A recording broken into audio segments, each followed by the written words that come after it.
right? For diligence. Persevere and endure mean the same thing. Con. All right, so it looks like we live. Ready? Yep.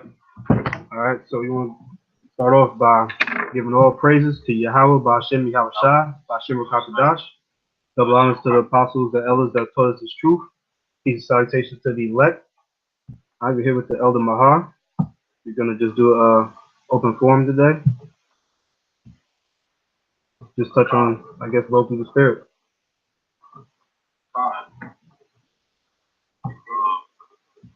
Hey, you know your camera not on, so it's up to you. Turn it on. Okay, we could just kind of go and roll in the spirit.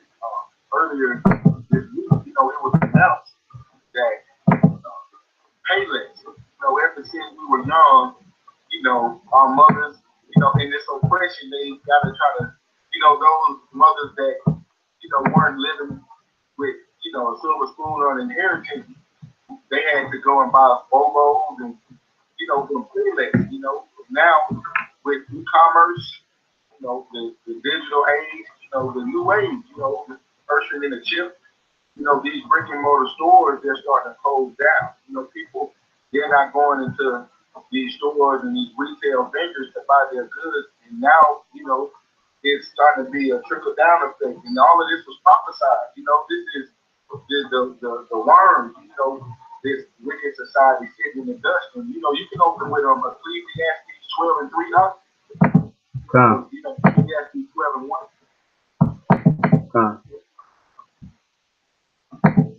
That could just be the base. Because, Jeremiah 28 and 8 is the demand that we prophesy against Babylon. And right now, the world power that is got its, its feet on the neck of all nations, especially the Israelites, is Babylon, the so-called America. It's spreading its influence and its diverse lines around the nations. And these nations, they have felt the effect of, the having to deal with this wicked society, cheating the so-called white man's way of living. Now, the pit that the white man is dug, he's starting to fall into it. You said Ecclesiastes 12 and 1? Yeah, All right, Ecclesiastes 12 and 1. Remember now thy creator in the days of thy youth, while the evil days come not, nor the years draw nigh, when thou shalt say, I have no pleasure in them. So you want? If you want to edify on that, you'll put it. Can you read that one more time, Ecclesiastes 12 and 1. Remember now thy creator in the days of thy youth, while the evil days come not, nor the years draw nigh, when thou shalt say, I have no pleasure in them. Right. So it says, remember thy creator in the days of thy youth. All right, while you got time, all right. And right now you still have time to turn away from your wickedness, to turn away from your unrighteous dealings, to turn away from the things that are not profitable for salvation, and you can't wait until things start popping off. Things increase on a maximum level to try to turn away from your wickedness, because it's gonna be too late then. You gotta seek the Lord now, man. You can't just like in the word, you can't be living a whole life of 30, 40 plus years of wickedness. Then you just gonna come and just say, oh, now I'm gonna praise the Lord after you did a lifetime full of wickedness. All right, now is the time that you need to turn away from your wickedness and come to the Lord. And he's sending you signs. Like your brother Mahar said, with Payless closing down, or you got Sports Authority just closed down, not Sports Out Rush closed down, or General Motors going through closing. All right, there's a lot of stores that's going through store closing, so it's like you know that this structure of American society is altering right before our eyes. That's right. The spirit of Egypt is leaving. You know what I mean? Just like all the plagues of old Egypt. You know, they're gonna come here. You know, and one of the aspects of the spirit leading is just look at the Super Bowl. You know, even the bread and circus on the left hand side. You know, a lot of these 2/3 of things that they esteem in this society is starting to lose all of its appeal. And that's because these prophecies are taking effect. The All-Star Weekend. We're in the midst of All-Star Weekend, and all Jake love basketball and football. And once you get Jake to stop putting their spirit into all this barbershop talk that got to go around, basketball and football, this society, they at the end. You know what I mean?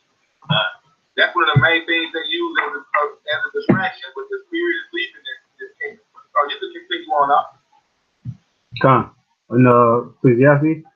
Come, verse 2.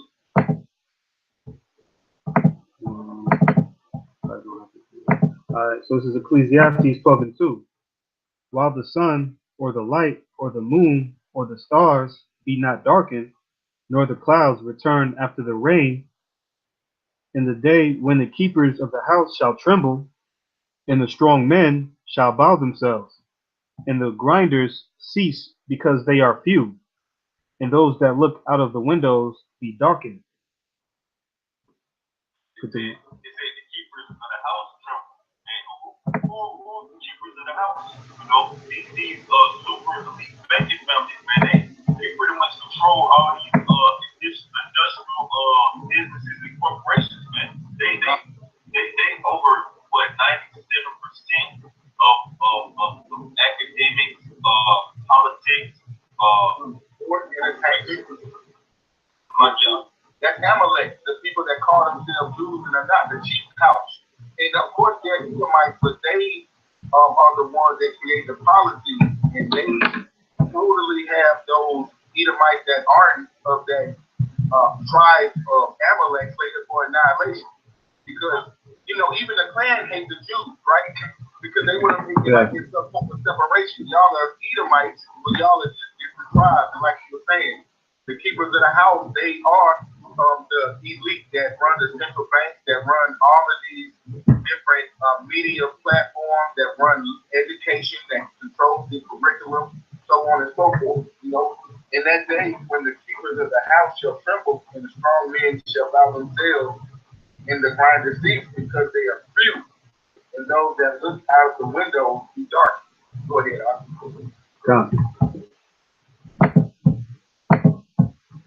Verse 4. And the doors shall be shut in the streets when the sound of the grinding is low, and he shall rise up at the voice of the bird, and all the daughters of music shall be brought low. That's going on right now, man. This music is trash, man. Or they just said Future, the rapper Future, and Nicki Minaj, I think they had a store that they was putting together earlier this year, man. They couldn't even sell no tickets, man. Man. So, the daughters of music is being brought low, man. All right, you turn on the radio, man, it's trash. All right, Cardi B just won the Grammy, man. All right, it is true. It's true. Very good, man. Look, Cardi B, she up on the stage, Spread Eagle, just had a baby come out from between her feet less than a year ago. Right? That's who's esteemed in this society, a full-blown heart, right? That's what the picture of a mother is in this society, Cardi B. If I may, I got a quick precept. And now you can edify on this at the top. This is Isaiah 19:14. It reads, the Lord has mingled a perverse spirit in the midst thereof. They have caused Egypt to err in every work thereof, as a drunken man staggered in his body. Right? It's a perverse spirit out there, man. All right? Perverse meaning upside down. Just to clarify, like what you just said, you got Cardi B out here, it's like the top, the top person in music right now, man. That's upside down. She's supposed to be in the house somewhere taking care of children. She on the stage talking about pussy and money, man. All right, what the hell is that, man? All right, that's because it's a perverse spirit out here. That you got all these children, they following behind Cardi B. You got all these men, they worshiping Cardi B. You got J. Cole just came out and said when he seen Cardi B won that Grammy Award, it made him feel like he won the Grammy. You know? I think if I could just bring a quick precept in, this is Amos 7 and 17. Population. It says, Amos 7 and 17 reads, therefore thus says the Lord, and this is an adverse effect of the curses that we're under. Therefore thus says the Lord, and this is capital L-O-R-D, this is Yahweh, the Most High Power of Abraham, Isaac, and Jacob. Therefore thus says the Lord, thy wife shall be a harlot in the city, and thy sons and thy daughters shall fall by the sword, and thy land shall be divided by line, and thou shalt die in a polluted land, and Israel shall utterly go into captivity before of his land. And this prophecy is came into full fruition. We're living in the midst of it. It's right. Yeah, this what's going on right now. You got the hardest in the city, man. You know? You got these women, man, are really holding the dishes, are selling their cookies for $40, $50, man, on the internet, man. All right. All type of wickedness going on out here, man. All right. We got sons and daughters. I just seen yesterday at work, this girl had to be no more than 8, 9 years old.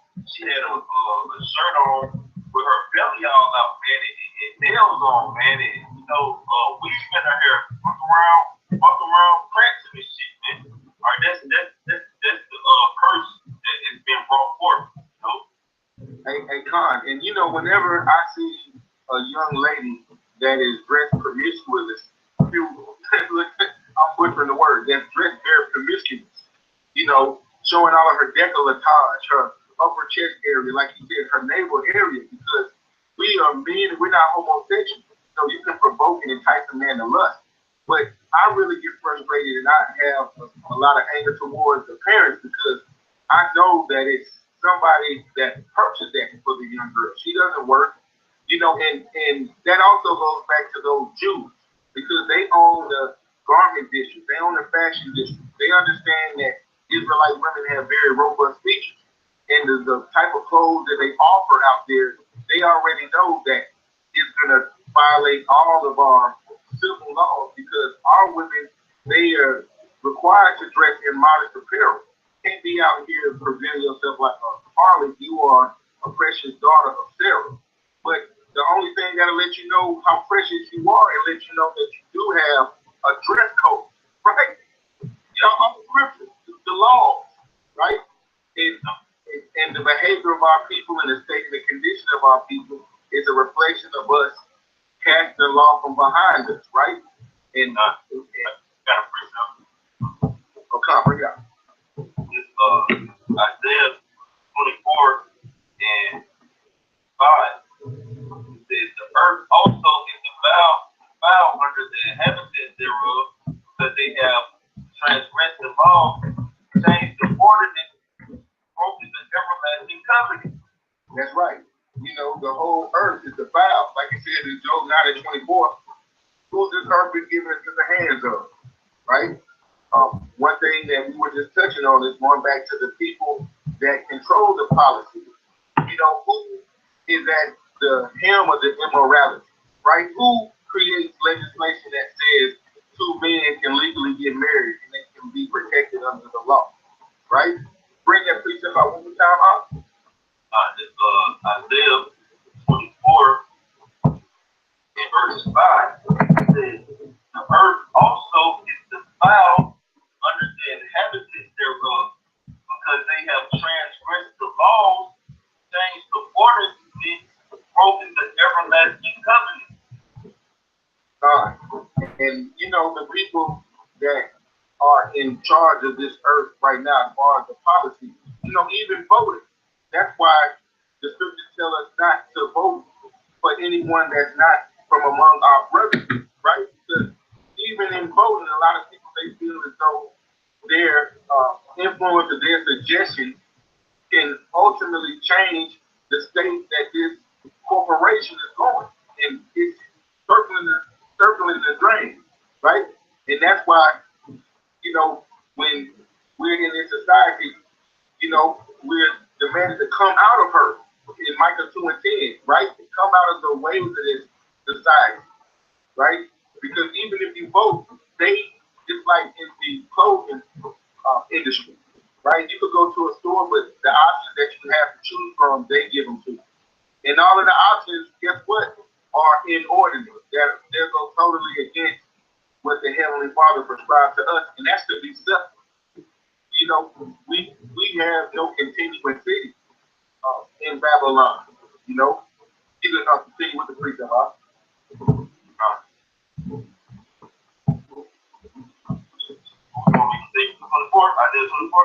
Yeah, come. All right. It says Isaiah 24:6. Therefore have the curse devoured the earth, and they that dwell therein are desolate. Therefore the inhabitants of the earth are burned, and few men left. The inhabitants of the earth are burned, and few men left. You know, that's the day that's coming that's going to burn like an oven that's mentioned in Malachi 4. You know, because contrary to what a lot of people may think, post-thermonuclear annihilation, their elite, guess what? They're going to be preserved. They're going to be in that upper atmosphere, you know, in the upper heavens, the Shemayim, escaping that destruction of thermonuclear annihilation from those books that are written up in the book of Revelation, right? And you're also going to have elite that are in the earth, right? That's inside of cave systems and so on and so forth.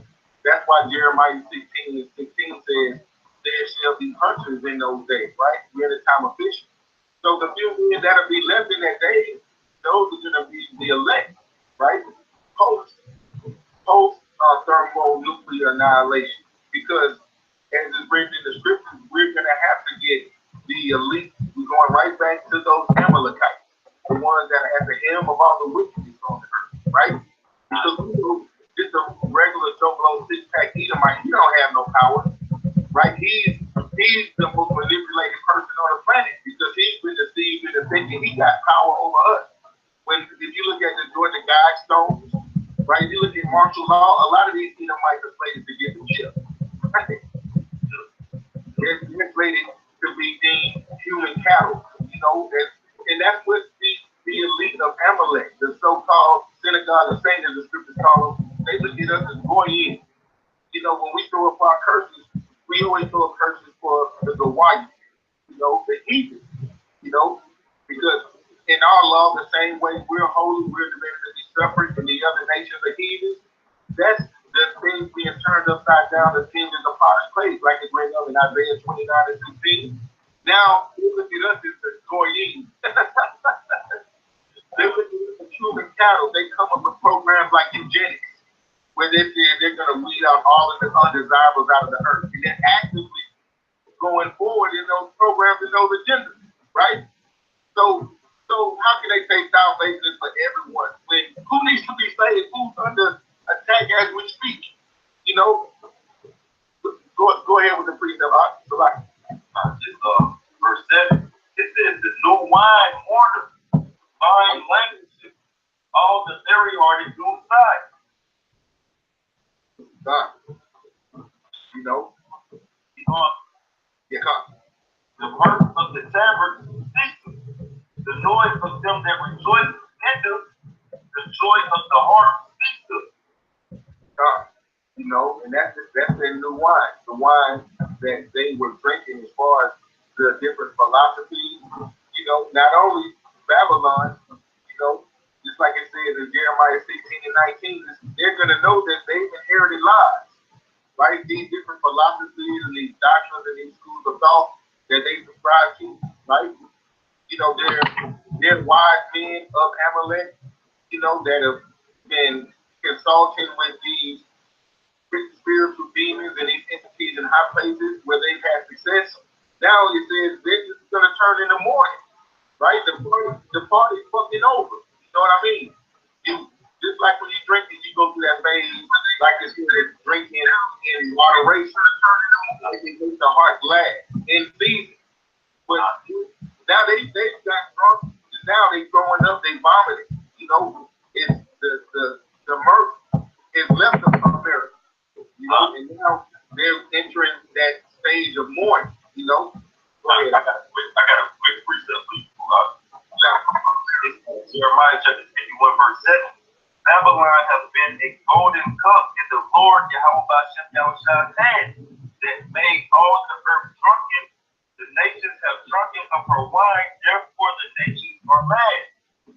Gone. The nations, they realize that they got a raw deal. What did you exchange for this democratic way of living, right? You adapted some of the so-called white man Esau's philosophy, right? His schools of thought. You did business with him so that your people could come over here and sell certain goods. You adopted his democratic way of governing the people. You know, you adopted his humanism. You adopted his homosexual LGBT agenda. You adopted his vaccination. You adopted his GMOs. Look at the people in India.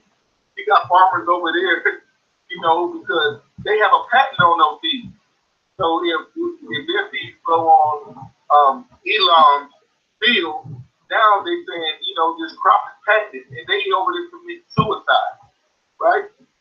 Because if land is the most powerful resource, because if you have your own land, you can grow your own crops. You can go into the land and get your different resources and so on and so forth, right? But now you can see, because this white man, he's at the helm of all the wickedness on the earth, these other nations, they subscribe to his different ways of thinking. And now they have turned away from their forefathers, right? Their heathens, their own heathenism customs, right? And now like they're in bed with the devil. And now they're mad and they're angry. Because the morals of their people, guess what? Their women are now raising up against the man. Their sons are now full-blown sodomites, right? Their women, now they want equality with the man. They want to be career women, and they want to go and they want to kill the child that's moving in their stomach. Why? Because you drank in a cup of the so-called white man. The death, the physical manifestation of Satan. So they're mad, and rightfully so. Go ahead, Isaiah 24:9. They shall not drink wine with a song. Strong drink shall be bitter to them that drink it. Like with that cheap liquor. You know, we all have our own choice of Gaillon, or you know, the different diverse, you know, alcohol, the spirits that we can lawfully drink in moderation in this season. And we all have that one variety of alcohol that you like. You know, that's something you know, Thunderbird, NG 2020, or old Hot 211.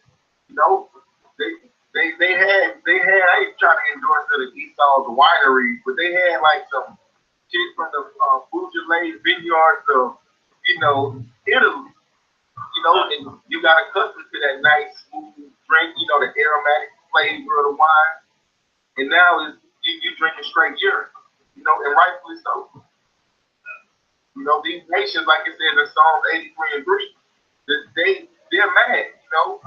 When you were getting the benefits from this devil, the so-called white man, Esau, Edom as the Bible calls it, right? You were enjoying all the different delicacies, right? When he gave you privileged positions over the Israelites, right? They all were at the table. They had their plate out, right? When we were mourning and we were suffering, right? They didn't, no one cried out or made an account for our labor, right? So just like in the kingdom of heaven, these heathens, they're going to be there and our gates are going to be open continually. But they too, they're going to have to be in subjection under the Israelites, because all nations, like it says in Baruch, the 4th chapter of all nations, nothing has been done like it's been done to the nation of Israel. These people talk about the Holocaust and they want to corner the market on something, right? But they also, they're co-conspirators. Just like if they were in court, what would they be called in Esau's court? They would be co-defendants.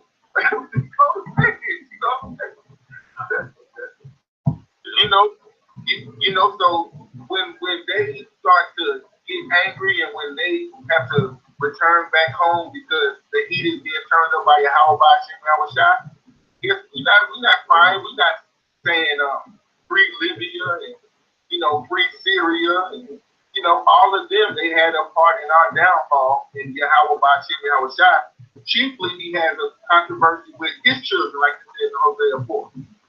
But these other nations, they're not blameless at all. Go ahead. Isaiah 24:10. The city of confusion is broken down.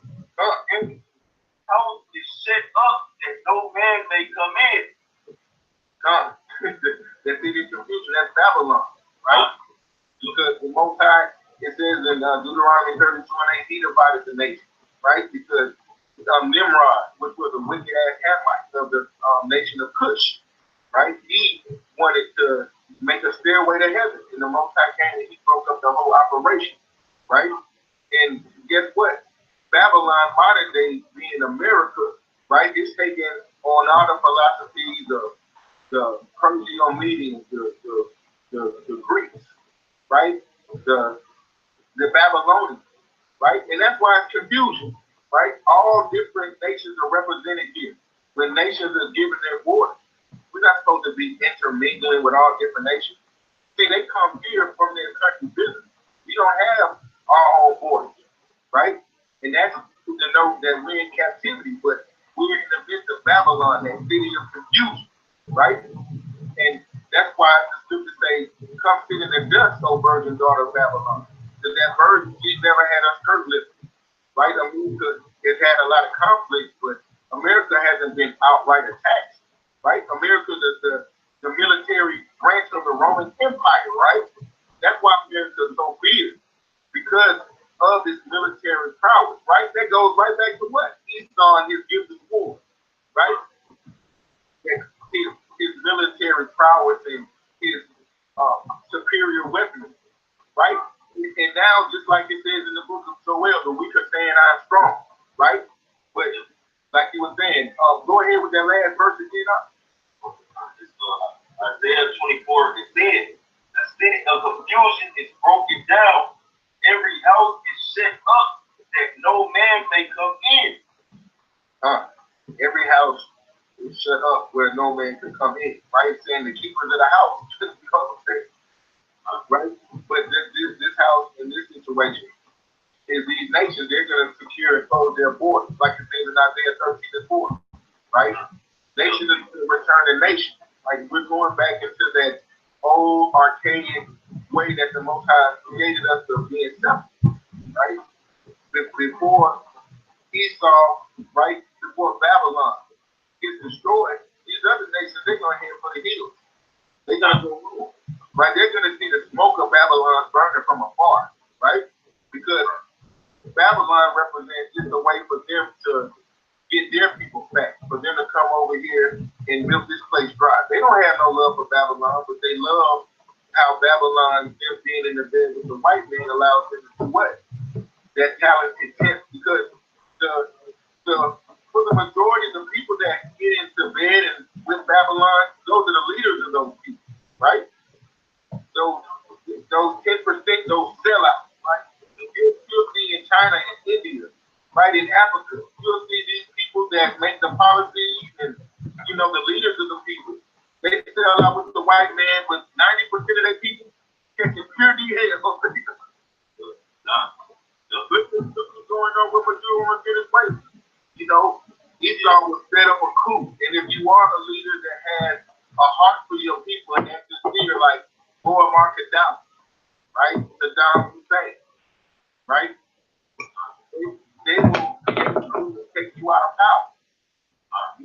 Because they need to have those sellouts of those nations, right? To put their people and the people's needs and the people's safety on the back burner, just for what? For filthy lucre. I got a precept that did up too. It's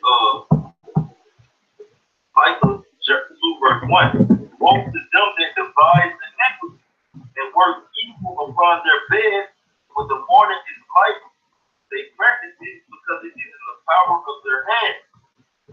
And they come to steal and take them by violence and houses and take them away, so they oppress the man and his house, even a man and his heritage. That's right. covered fields and taken by bodies. You know, he's a proud man and he keeps us not at home.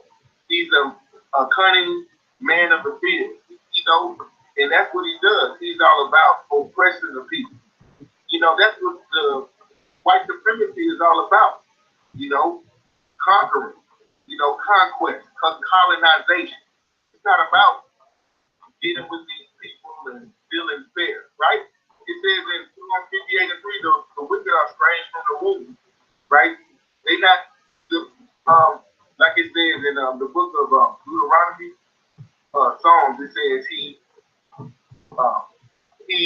against them that be at peace with him. I believe it's Deuteronomy 22 and 51, right? They think when you do a deal with the white man, it's going to be an equitable situation. It's going to be an equitable arrangement where it's 50-50, right? Even in our day-to-day walk, if you walk in a white man saying, sir, you know he's trying to sell you something. You know, your guard should immediately go up when you're dealing with that snake. You got to go into snake charmer mode. You know what I mean? Because you know that if he's dealing with you, it's not equitable. You can bring that last precept out up. One in Micah. Yeah, come.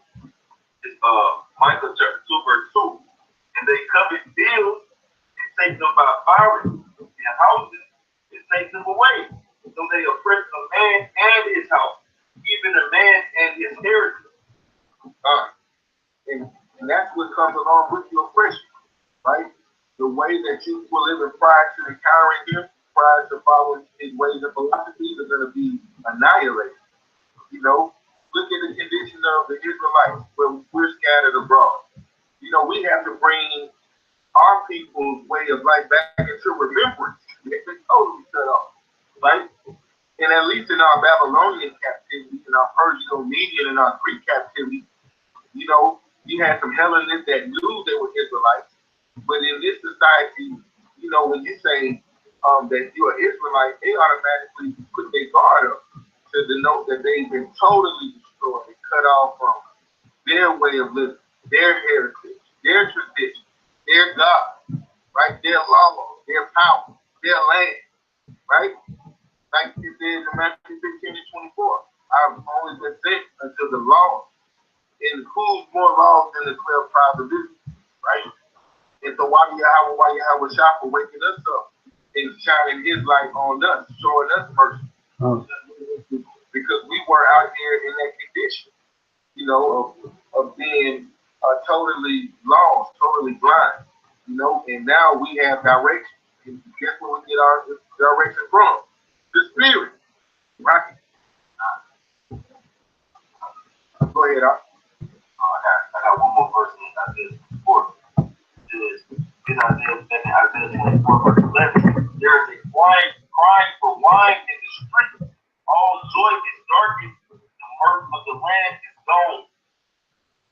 The mirth of the land is gone. And I keep thinking about the precept of Ecclesiastes where it says it's better to be in a house of mourning than in a house of mirth. You know, I don't want to, roughly paraphrase, but I got you. But you know, that's why being humble, like that, give me this day my daily bread spirit, right? We are already coming out of the ways of the system. We're in the house of mourning, you know. That's why we wear these garments. We don't have nice garments because we're still in mourning. You know, we should really be out here in burlap with ashes on our face, you know, because our people, our nation has been totally destroyed, you know, and like it says, to be in the house of mourning, right? That you're always in a contrite spirit, right? You're always in the mind of being thankful, because those people that are out here in the mirth, like it says, in the day of adversity, it's no remembrance of all of that bullshit. You know what I mean? And it's going to be a rough transition for them to go from, you know, putting their faith and their trust in Egypt, going every day acting as if this lifestyle is just going to be a continuing predicament, right? Until something as simple as them losing their job. A lot of these people are going to lose, right? Because their minds are in a house of mirth. They're like it says, folly is setting great dignity, right? In the Ecclesiastes 10 and 6. But you can bring this out a lot. Ecclesiastes chapter 7, verse 2. It is better to go to the house of mourning than to go to the house of feasting. For that is the end of all men, and the living will lay it to his heart. Yeah, the end of all men, you know. There will be some of us that won't taste the death into the coming of our Lord and Savior, Yahweh Shai Mashiach. But all men have the same beginning, just like our Lord and Savior. He wasn't born of an angel, he was born through the loins of man, right? And we all have that similar image, you know. If we not are of among the elect, you know, even those that are among the elect from our time, you know, you taste the death. So while we're living, we need to lay to heart, you know, that, you know, being serious minded, understanding the serious things that pertain to life, that will prepare you for rough times. You know, go ahead, verse 3. Sorrow is better than laughter, but by the sadness of the countenance, the heart is made better. You can edify on that. Yeah, so it says sorrow is better than laughter, man. All right, you can tell someone who had a sorrowful, contrite spirit, like it tell you in Ecclesiastes first chapter, he will increase in knowledge, increasing in sorrow. All right, so once you start increasing in sorrow, start increasing in knowledge, like you're increasing sorrow. All right, because you realize that this is a horror. That's why you call different philosophy strange women and strange wine, because on the outside they're dressed up like a harlot, you know, but on the inside really it bows you and it makes you unclean. And once you realize that you're in a world that on the outside looks good, but on the inside is destroying you, you know, and knowing that, you know, it brings you in a state of sorrow. I got a quick precept we can edify on this. This is Sirach, chapter 21, verse 20. Can you read this? A fool lifteth up his voice with laughter, but a wise man does scarce smile a little. Yeah, so a wise man, he ain't gonna be smiling and laughing and playing all the time. Like I tell you in Sirach 29th chapter, 29:19, I believe, a man is known by his look and it's sense of laughter, just rough to paraphrase. You gotta be playing around all the damn time, laughing and playing. He's not a wise man, all right? Because can you not discern the time? Like I tell you in Matthew 16th chapter.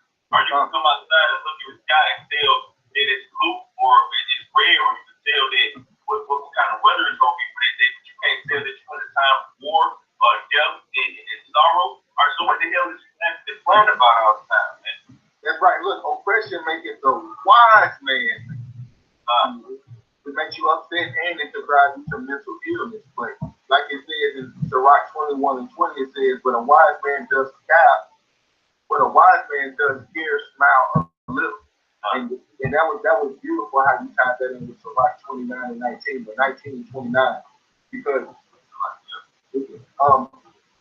you can tell a countenance of a man, you know, the Heavenly Father is giving us spiritual discernment, you know, and in these days and these times that we're living in, especially the men of Israel, right? Because it says, the sheep of my pasture are men, right? The head of the woman, you know, the battle axe and the sharp fleshing instrument of Yahweh Bashim Yahweh Shai, right? We were talking earlier about long hair and why it against our heritage, but also because we're warrior class, right?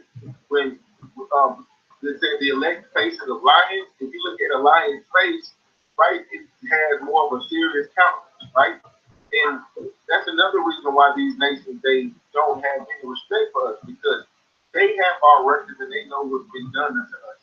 And when they encounter us, they see a nigga spinning around on a piece of cardboard, or a nigga trying to rap, right? A nigga in this society trying to fit in. But they like, y'all should be angry. You know, if these other nations were in a position that we are in, you know, their resolution would be to get at this, get at. But you know that's why Esau has gone over time to keep us destroyed and keep our minds focused on things that are not pertaining to salvation, pertaining to reality and the restoration, to the restoration of ourselves and our nation, right? Because they understand that you got to keep us confused. That's what the bread and circus is about, you know? Because once we return back to the rightful law, statutes, and commandments, the jig is up. I got a precept verse. It's Proverbs chapter 14, verse 13. Even if in laughter the heart is soft, is the end of that person heaviness. You see that? It's just like sometimes you gotta laugh and keep it crying. It's like you laughing, but it's such a temporary thing and it's oppression. You know, that you have to go right back to the sorrow. Nothing in society gives us pure joy. You know, even like I said in the Sirach, you won't find joy in your children until you're nowhere around to see if what they're doing is forward and everything you establish that they're being honest. Right? What do you take pleasure in this society? A woman that's laid down with, like how I told the woman, you passed that in her. you know, that's why our comforter is what? These scriptures. You know, this is where we find a resting place. You know, the Heavenly Father, He sent His Son, and before He was taken and He was abducted, He said He would not leave us comfortless, right? So, of course, the things that are in this society, we can use them, but not abuse them, right? We're in the flesh. You know, we are in this captivity. We have to work from the sweat of our brow. We need money to, as a defense, but we are to not put our spirit into this society. We're to operate as pilgrims, as passing through, waiting to be redeemed and saved. As the psalmist says, y'all gonna wait for y'all better hope that the skies crack this year. You know? Yeah, we're prisoners of hope. We're faith-based Israelites. Right? Go ahead, This Mike chapter 2, verse 10. Arise, take and depart. This is not your rest. Because his polluted, it shall destroy you even with a sore destruction. Come. You go ahead, Kabar. Tell about it. You bring it out one more time. Michael chapter 2, verse 10. Arise, ye, and depart, for this is not your rest. Because it is polluted, it shall destroy you even with a sore destruction. Come. I mean, this place, man, it's destroyed, man. I mean, everything is defiled. You know, there's nothing we could truly enjoy. You know, the air is polluted, the water, the food, the woman. You know, I mean, there's nothing really to look forward to in this current state. You know, so I mean, we really need to be departed. You know, this is not our time to be rested in this place. It's not, as the scriptures say, to be in folly and mirth. You know, I mean, hey, that's a spirit we need to actually. If you could continue on to the next verse, I'm just looking at. Michael chapter 2, verse 11. If a man walking in the spirit and falsehood through life, saying, I will prophesy unto thee of wine and of strong drink, to even be the prophet of this people. You know, and that's that strong drink, you know, on the right hand side, you know, because, you know, like it says in Isaiah 51 and 20, you know, we had to drink of the cup down to the dregs, you know, that was us going into captivity, you know, and the Most High, He's a just power in the same fashion that, you know, these different wines and these different philosophies, it got us put into captivity. You know, the scripture saying we will no more drink of that cup, you know, that cup of affliction, you know what I mean? But also, we're not going to drink from Esau's cup anymore, you know? Us being redeemed and saved, it goes directly hand in hand with us not sinning anymore. You know what I mean? The Most High taking His hand off of us and, you know, not hitting us with that rod of correction and hitting us with those, refining us, like you said, correcting us in measure. Once we resume the obedience, even his whooping stick, the so-called white man, he's not going to even need him to oppress us. Go ahead. I got one. You got one more? Oh, no, you go ahead. I got it. Deuteronomy chapter 30, verse 7. The Lord thy power Yahweh will put all these curses upon thine enemies and on them that hate thee, which persecute thee. That's those curses being passed. You know what I'm saying? The Most High in Deuteronomy, the 20th chapter, from the 1st to the 15th verse, he told us all the good things that he would bestow upon us if we were just obedient to his law, statutes, and commandments. And since we didn't want to go along with his terms and agreements from verse 15 on down to 68, that's the conditions that the so-called Black, Latinos, and Native Americans are under right now, right? So, in the same fashion that he put us and brought us low for our disobedience, and I'll get Jeremiah 51 and 20, somebody. These other nations, they're going to be judged the same way. They're going to be brought low. They're going to have to be put in subjection. You said Jeremiah 51 and 20? All right, this is Jeremiah 51 and verse 20. Thou art my battle axe and weapons of war. Isaiah 51 and 20. Can you bring out this scripture one more time yet? Deuteronomy. It's Deuteronomy. Deuteronomy verse 7 says, and the Lord thy power Yahweh will put all these curses upon thy enemies and on them that hate thee, which persecute thee. That's right. That's the Most High being a good father. You're just not going to allow your child to take that hit, especially when your child returns to obedience. You're going to defend that child. And all of these nations that are taking advantage of us, they haven't gotten away. Right now, a lot of them, they're within their borders. They're catching pure hell. And, that's the Most High. He's already judging them. And he's passing that cup from the Israelites and now these other nations that have had this privileged position. They've been given all of these different comforts from Esau. Just like we said in that scripture. Those that afflicted us, the Most High is going to afflict them.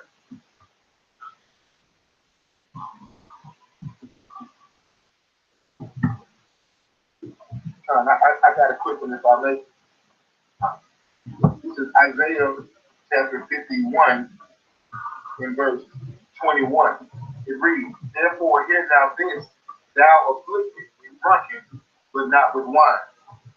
Thus said the Lord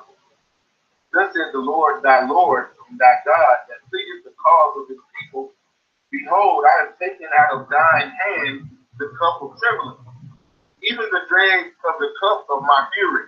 Thou shalt no more drink of it again, but I will put it in the hand of them that afflict thee, which have said to thy soul, bow down that we may go over, and thou hast laid thy body in the ground, and as the street to them that went over.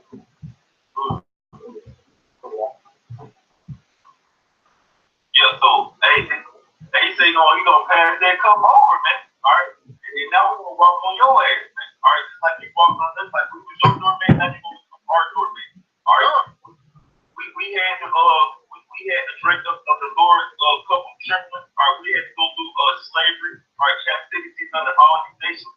All right, and we was the apple of the Lord's eye. All right, when I say we, talking about so-called Negroes, Native Indians, also including the people in the faith.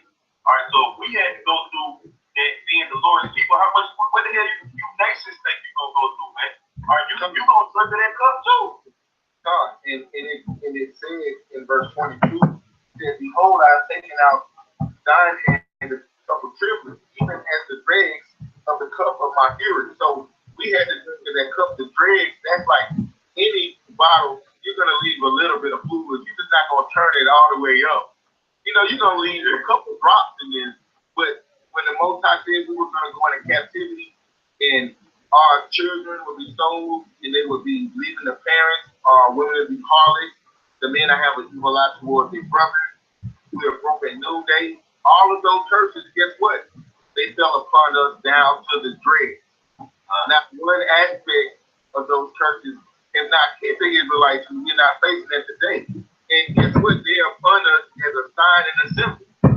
Right? I got a precept real quick. In Jeremiah chapter 49, verse 12. It says, the Lord, Yahweh Hashem Yahushua, behold, they whose judgment was not to drink of the cup have surely drunk it. And art thou that shall altogether go unpunished? Thou shalt not go unpunished, but thou shalt surely drink of it. God, man, that goes to show we were created to be the rulers of this earth. We weren't created to be underneath these heathens. We weren't created to be the borrower. We weren't created to be the servant. We were created to rule over this planet and everything that the Most High created in righteousness. But if we didn't keep up our end of the bargain, we fell from the law as the sons of God, as the sons of Abraham, Isaac, and Jacob. We didn't keep the laws of our forefathers, right? So the Most High, everything's been turned upside down. Read that last verse one more time out.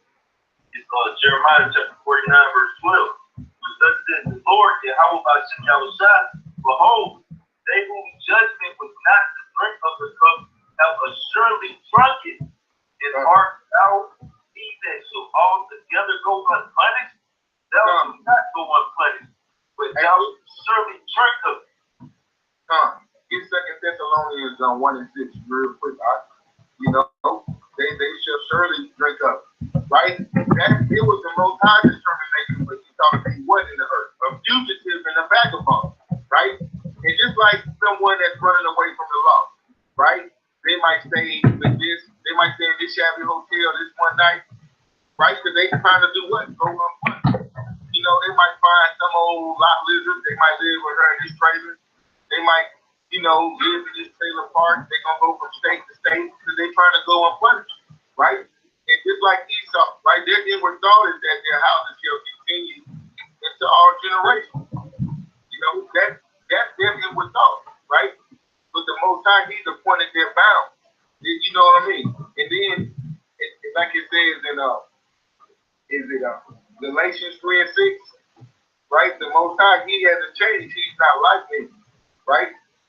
So we're not consumed because if the Most High changed, a lot of people will be saying, guess what? The Most High has done away with these people, right? But we will draw low for our correction. He hasn't done away with us, but guess what? He's also a just power. All of these other nations, right? He wants his children to get vengeance. He wants that fugitive to be brought to justice. Right? They have not gone unpunished. We had to catch L, and guess what? All knees shall bow and all tongues shall confess. Everyone is going to have to go under these laws, right? And there is a witness, right? Like it says in Malachi 1 and 3, right? There is a nation that, guess what? They have no redeeming qualities or values, right? They can't learn righteousness, right?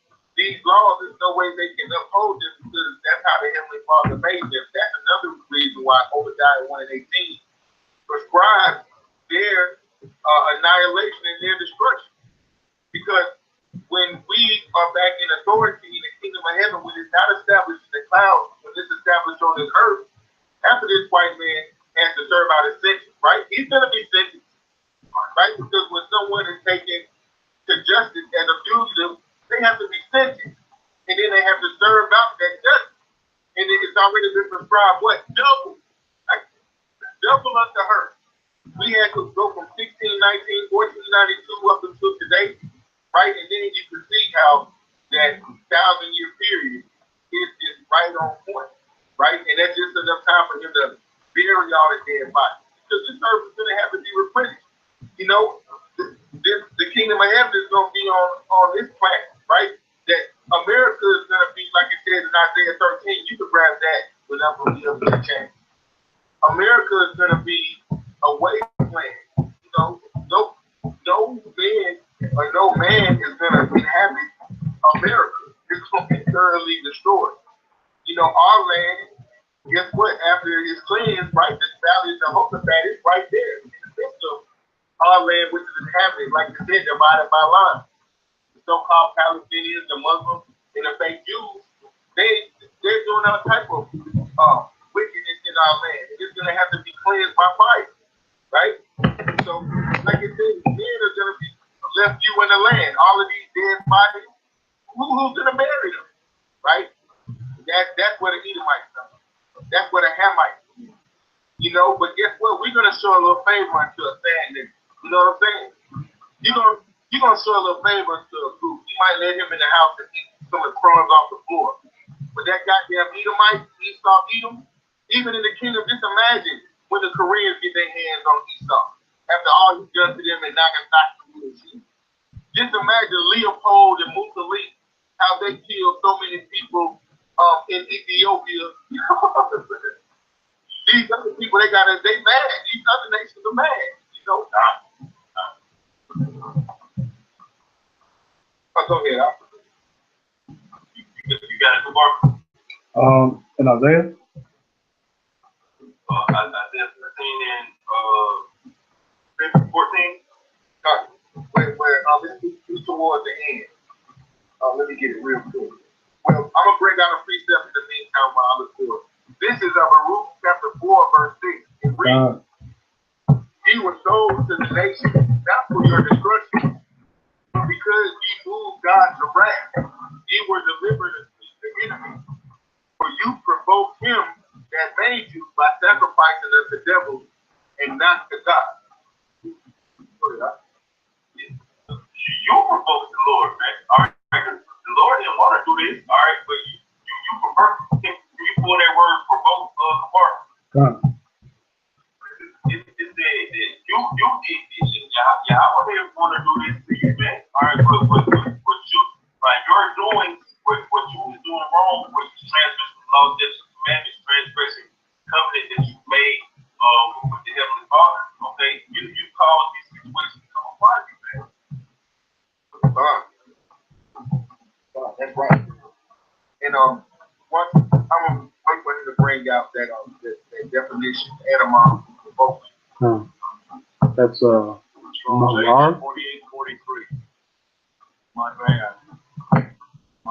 Yeah. First definition is to be bitter. To be bitter, show bitterness, to make bitter, to embitter oneself, to be enraged.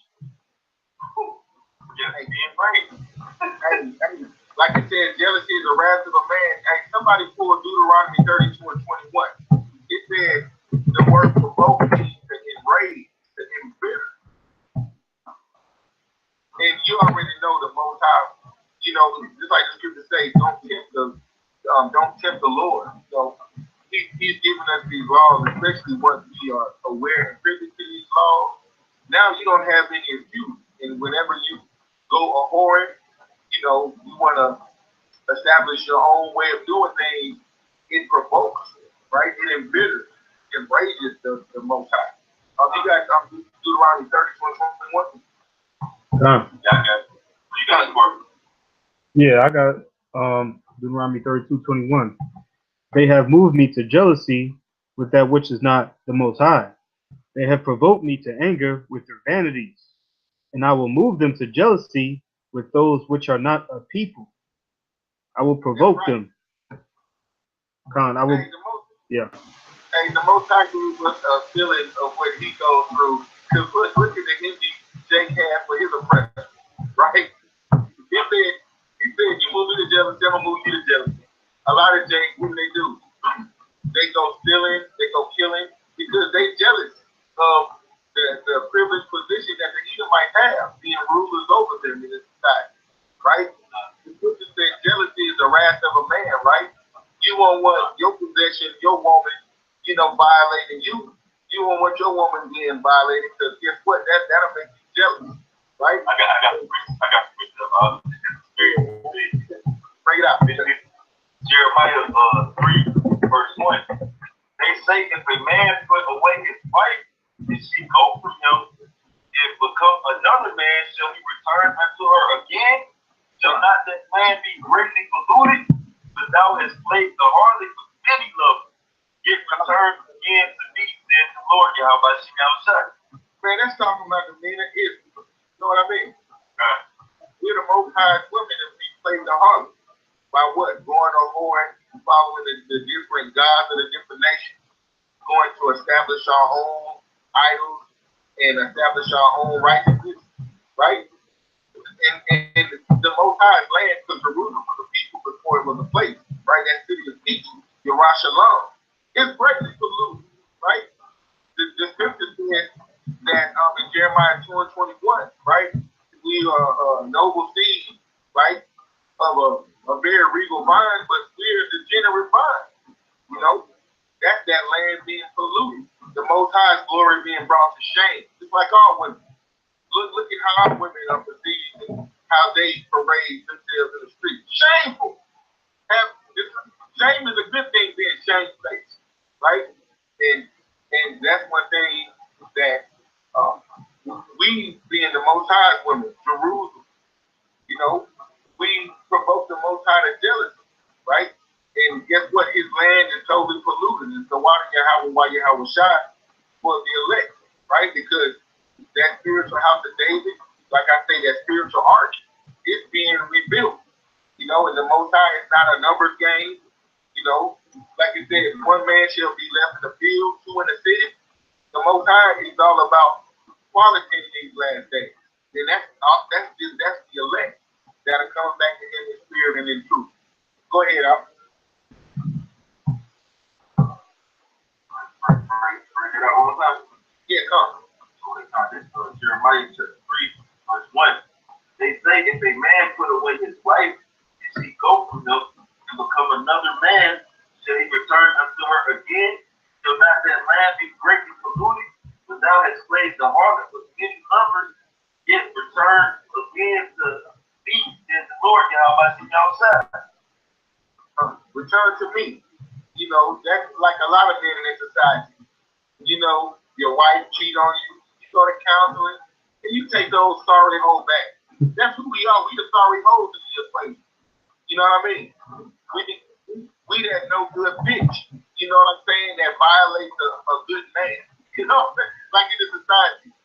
You always hear Jake, man, these women nice guys finish last, man. They don't want no good man. But get a taste of what your power deals with every day. Right? Your transgressor poetic, right? You have a head. You know, Jake wanna be out here thinking like they head honcho and they ego make them think that they got, you know, they in power and they in control. When we're very weak through Yahweh by Shem Yahweh Shai will come, right? He that dwells within us is greater than he that dwells within the world, as the scriptures say. But we understand on our own 2 feet, we're nothing. But when we're walking in the knowledge of these scriptures, when we're walking in obedience and truth and faith and sincerity, then guess what? The Most High can use us to do great things, to do His will. You know what I'm saying? I got one more for you. I can bring it up. Yeah, come bring it out. This Isaiah 23, verse 16. Take in heart, go about the city, thou harvest, thou hast been forgotten. Make sweet melody, sing many songs, and thou mayest be remembered. Going to the streets, thou harvest, you know, sing many songs, you know, and that's exactly what's going on with the Israelites. Just like a harlot, always out in the streets, right? A woman supposed to be a keeper at house, you know what I mean? Inside the house, but just like a good hoe in this society, she ain't never gonna be inside the house, always outside in the streets, you know, making music, a whore. Right. I'm gonna bring this out in Isaiah 13 and 14, just to touch on how America is gonna be desolate. It's not gonna be a inhabited after it was destroyed by no nuclear annihilation. This is Isaiah 13 in chapter 19, and it reads, "In the Babylon, the glory of kingdom, the beauty of the Chaldees' excellency shall be as when God overthrew Sodom and Gomorrah." And we understand Sodom and Gomorrah was destroyed by fire and brimstone, as it says in the scripture. Verse 20 reads, "It shall never be inhabited, neither shall it be dwelt in from generation to generation. Neither shall the Arabians pitch tent there, neither shall the shepherds make their fold there. But wild beasts of the desert shall lie there, and their houses shall be full of doleful creatures, and owls shall dwell there, and satyrs shall dance there. And the wild beasts of the islands shall cry in their desolate houses, and dragons in their pleasant palaces. And her time is near to come, and her days shall not be prolonged." Go ahead. Yeah. So, hey, man, it's going pretty much all your high, nice palaces, the White House, you got the Pentagon, the World Trade Centers, all your the glory of the Chaldean excellence, meaning you so-called white people, the red Hebrew Edomites, you're the modern day Chaldeans, all right?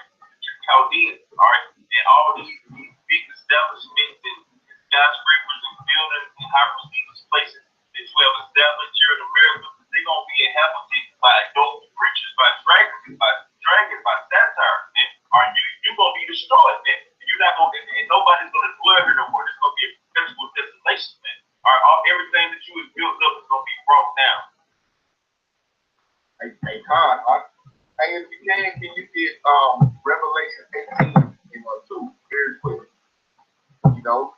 Just to add to the point, because there has to be a judgment.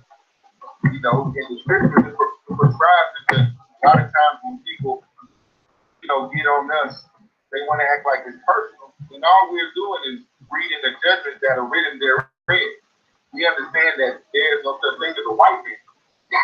And the so-called white man of today in the Bible, he has a biblical nationality. He has a history, right? He has a very poor history in the earth.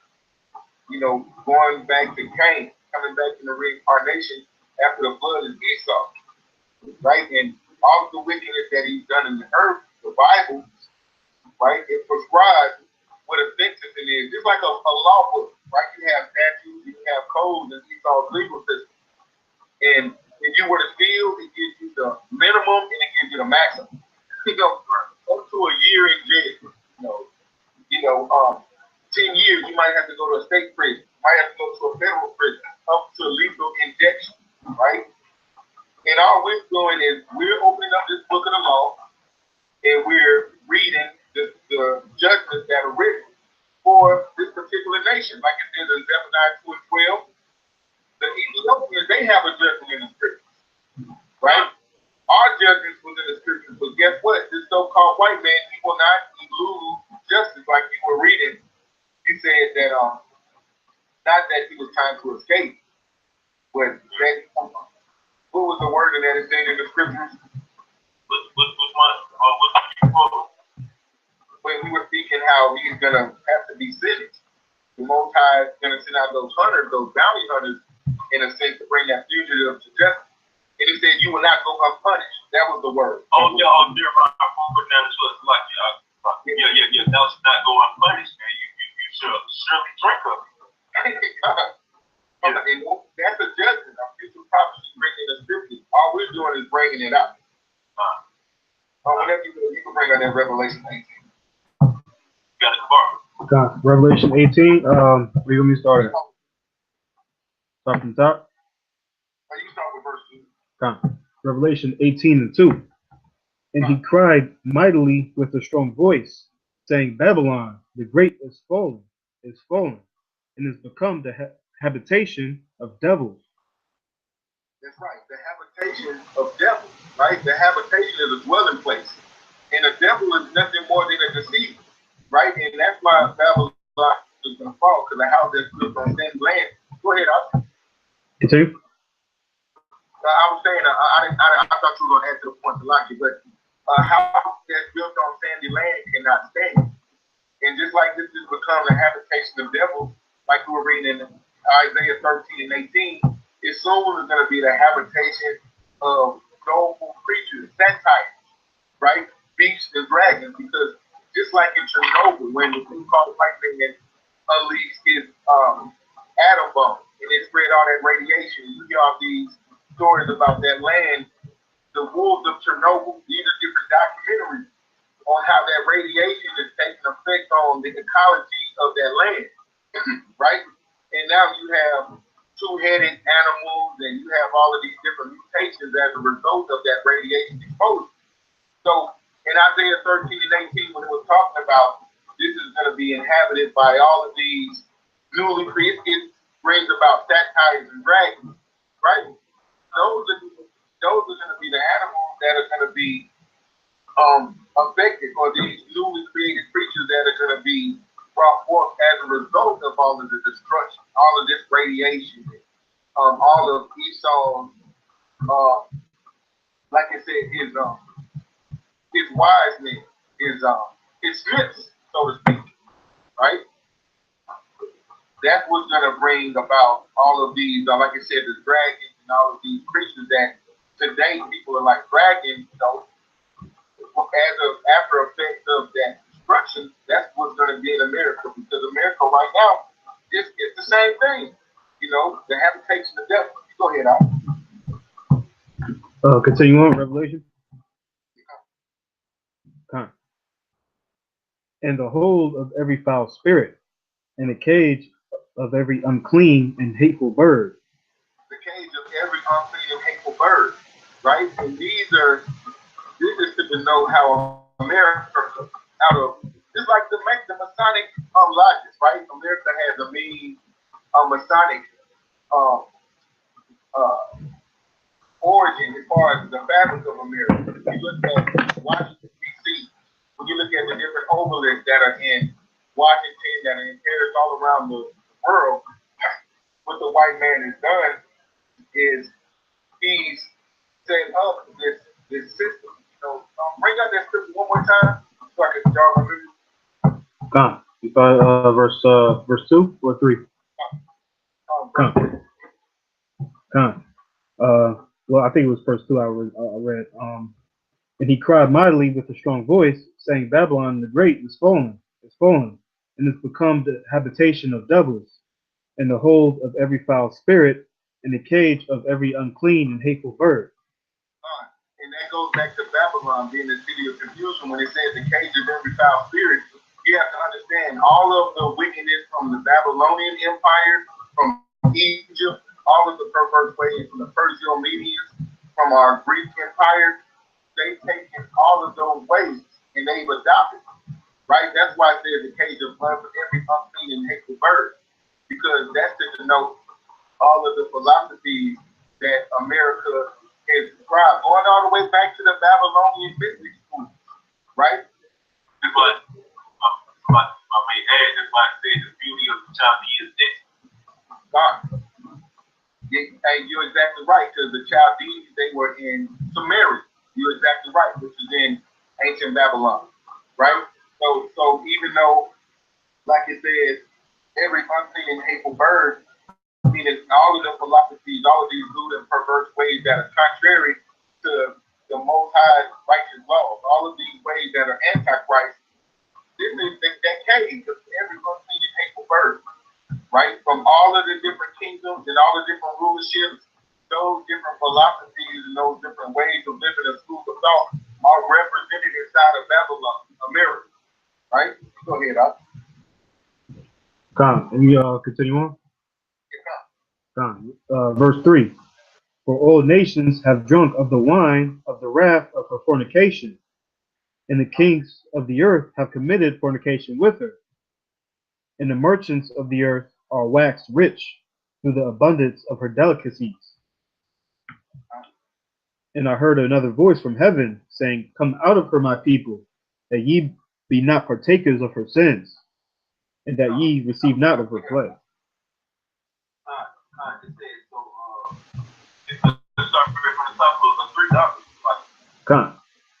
Verse 3. For all nations have drunk of the wine of the wrath of her fornication, and the kings of the earth have committed fornication with her, and the merchants of the earth are waxed rich through the abundance of her delicacies.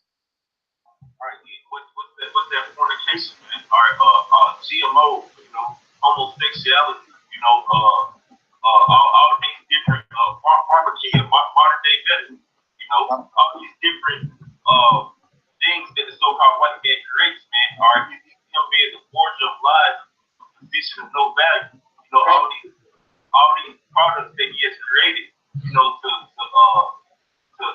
to mask his wickedness and sell it to the people like it's something good, but really it's destruction that's going. All right, and these nations have committed fornication by taking upon those philosophies and their wine, and they have slept with the kings of the earth have committed fornication with them, slept with them by taking upon his philosophy and taking them on in their own society, and that's corrupted them and brought disease and different things into their country. That's right. Go ahead, Mark. Like you read 4, you read 4 too, right? Con, you mean continue to 4? You ain't read it. You read one more time. Con. And I heard another voice from heaven saying, Come out of her, my people, that ye be not partakers of her sins, and that ye receive not of her plagues. Yeah, like brother Mahar always bring out, when they say, come out of her, my people, it's not talking about every time damn plane ticket and go over there to Tel Aviv, man, or go to Ashdod, man. Are they telling you to spiritually come out of it, man? Don't put away the ways of fornication. All right, like these nations have took upon by taking on these philosophies. All right, you need to start putting away these different philosophies and different wickedness that that Babylon. All right, telling you conduct yourself in wicked ways and still find alternative lifestyle. Like it says in Micah 2:10, arise and depart. This is not our rest. Depart from the ways of America. Right? If it gives you democracy, guess what? The Bible gives you something. If it gives you women's liberation, right? That's a way that's not in the scriptures. Anything that's not in the scriptures, it's Esau's new age perverse wine. Right? He got some top shelf wine. He got some shit, that's bottom shelf. Even got some shit that's on the other side of the wall. Egyptology, you know what I mean? You got all type of wine. You look forward to the prize, man. The death adder that stops the ear, like it says in Psalm 58. Let me continue on. All right, this is verse 5. For her sins have reached unto heaven, and the Most High hath remembered her iniquities. Verse 6. Reward her even as she rewarded you, and double unto her, double according to her works. In the cup which she had filled, in the cup which she hath filled, fill her to double. So you don't want to get caught up in that. That's why the Lord tells you to come out of her. All right, because if she's if the iniquities of America have reached up into heaven, okay, all right, to the point where the Heavenly Father's like, wickedness has completely and deeply polluted the whole earth, okay? There's going to be a judgment for that, okay? So if you are partaking in that wickedness that has polluted the whole earth, what the hell you think you're going to happen to you, man? You're going to end up, man, you're going to catch a harsh ass judgment. That's why they're going to turn away from those things, receive of her plagues. That's right, and it says double, so that's the definition prescribed. You know what I mean? A lot of things, if they could, they'd be like, you know what? Just let it just be eye for an eye. No, it's one eye for 2 eyes, right? You put out my eyes, I gotta put out 2 of yours. That's the double, right? Because a lot of Jakes want to take it easy on Esau. A lot of Jakes, if they could, they'll think Esau could be reformed, right? Just like it says in Hebrews 12 and 16, right? Even though he sought with tears, right? Repentance is not for he can't repent. You know, the Most High created is the balance of it. It has to be a will, and that's Esau, the so-called white man.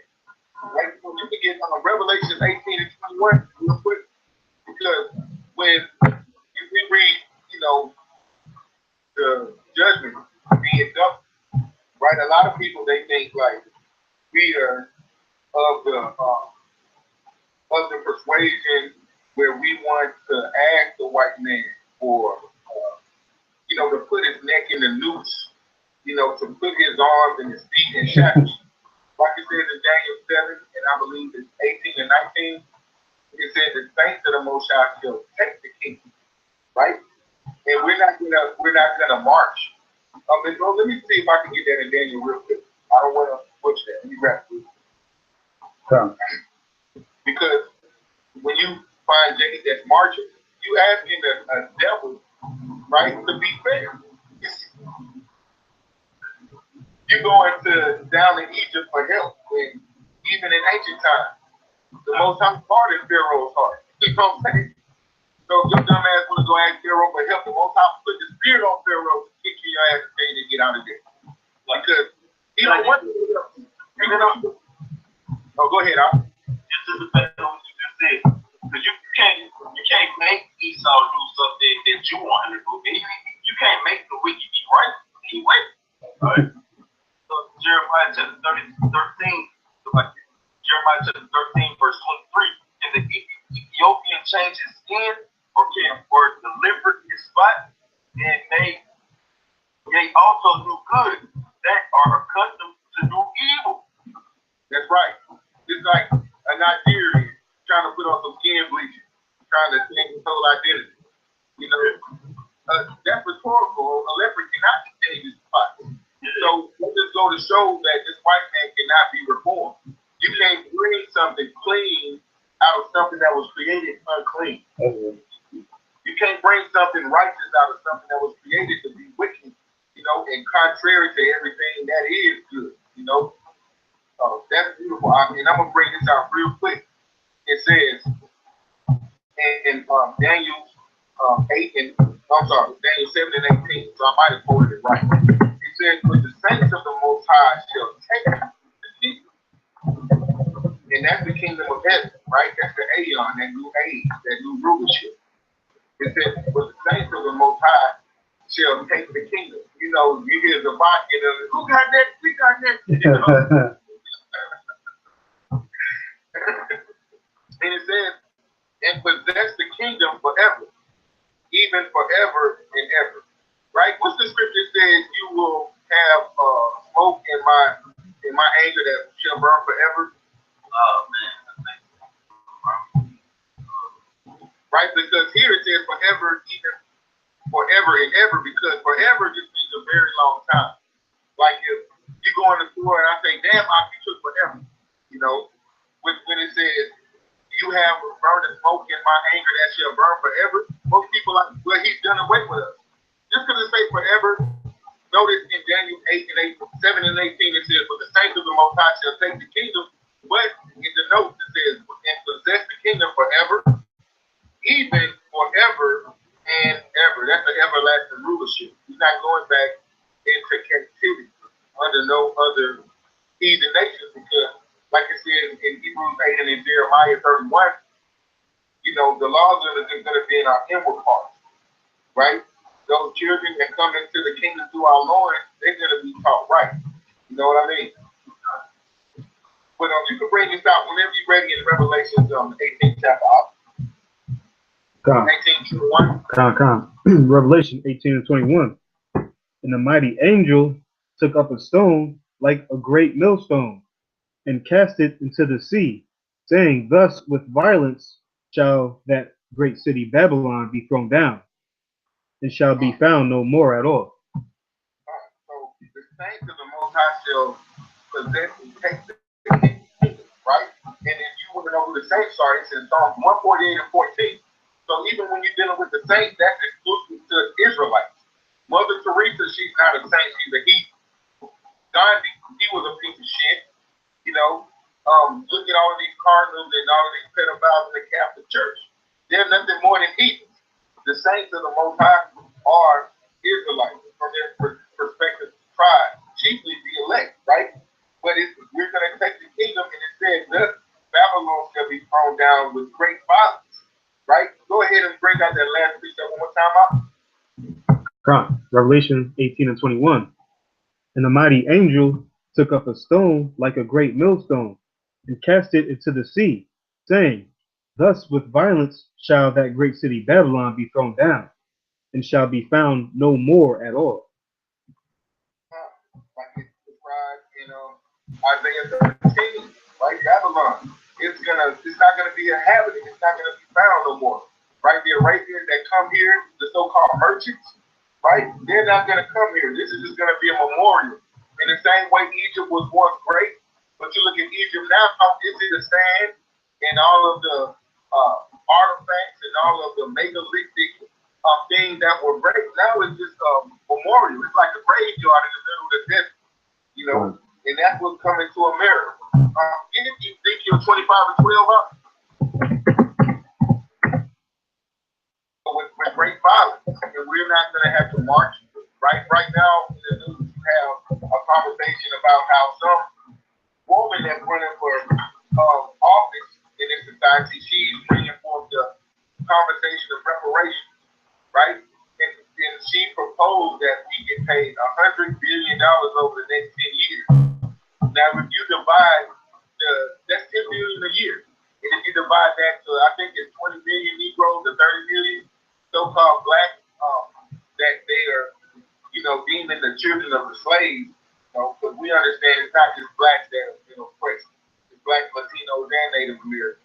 But when they look at it and they divide the numbers of 10 billion a year divided by 30 million people, it's $200 a year.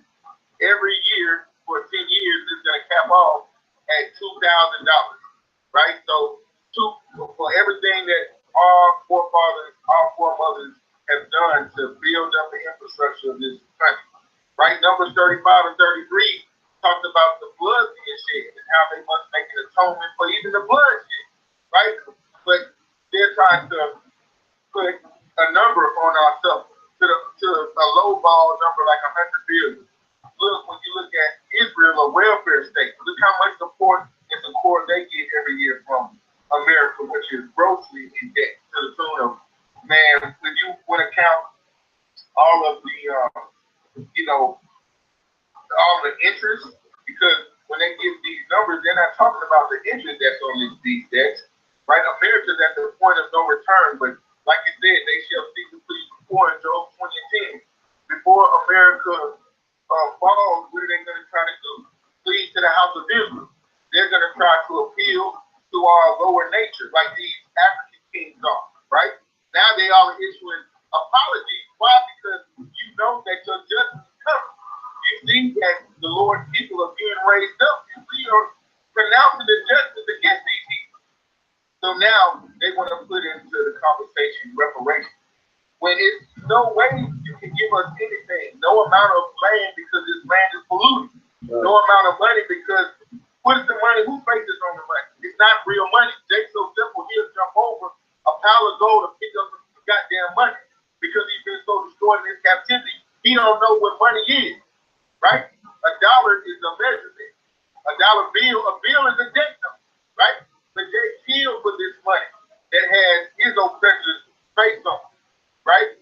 So it's nothing that the society can give us monetary, nothing that they can give us other than what we prescribe, right? It's prescribed that we're going to take the kingdom, and it's going to be taken with great violence. How was America established? Right? The genocide of the North American Indians, right? The Arawak Indians, right? Ephraimites, the Taino Indians, right? If you understand during the Assyrian captivity, if you can get the account of what's been done to them by the Spaniards and the Conquistadors, the Germans, the English, all these different nations of Edomites, it's nothing that they can give us, right? It's nothing that we want, right? That's why I said that this is a faith and a patience to the saints in Revelation 13 and 6, right? He that leadeth into captivity should go into captivity. We're trusting Father, he's not a man. His word is going to be true. Every judgment that he prescribed, even on us, we had to drink of that cup down to the dregs, right? So we're patiently waiting for what? This nation to continue to corrode and into that great day of reckoning. You know, you can bring this down in Ezekiel 25 and 12. You got it out. Ezekiel 25 and verse 12. Thus saith the Lord, Yahweh, thy power, because that Edom hath dealt against the house of Judah by taking vengeance, and hath greatly offended, and revenged himself upon them. Therefore, thus said the Lord, Yahweh, I will also stretch out mine hand upon Edom, and will cut off man and beast from it, and I will make it desolate from Teman, and they of Dedan shall fall by the sword. Hey, bring that out one more time, and you can edify on that you're talking about. Start at the top, or Yeah, start from the top, bro. okay. Verse 12. Thus said the Lord Yahweh, because that Edom hath dealt against the house of Judah by taking vengeance, and hath greatly offended, and revenged himself upon them. Therefore, thus said the Lord Yahweh, I will also stretch out mine hand upon Edom, and will cut off man and beast from it, and I will make it desolate from Teman, and they of Dedan shall fall by the sword.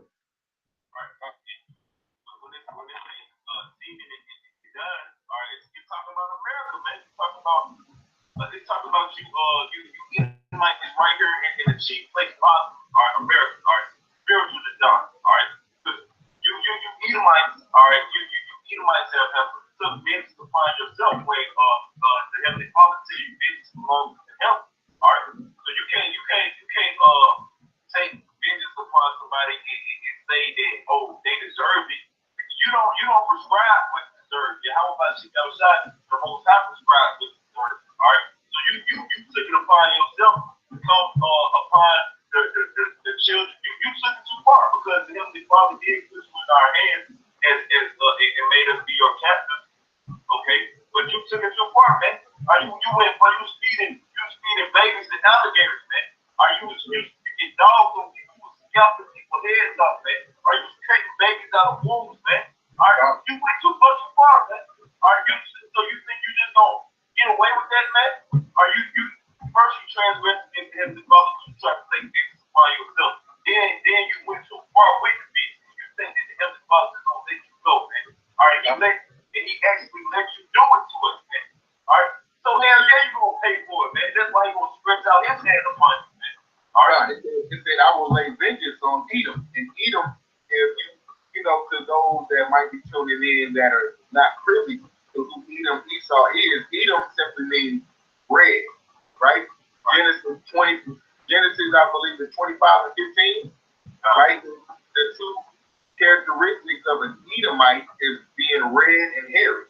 And that word Esau means wasted away as heat. A Shashawah, am I saying it right? Let me know if I'm looking. Yeah. You said it right. Shashawah in the Hebrew, which means wasted away as heat. And what's wasted away on the white man is his melanin, his pigmentation, right? The curse that was put on Cain, right? That curse that was put on Cain for everyone who knows he was wicked was leprosy, right? Now, are there Israelites that might have leprosy? You know, yes, because as an adverse effect of us going into these captivity, you have Israelites that are in every land, including Europe, right?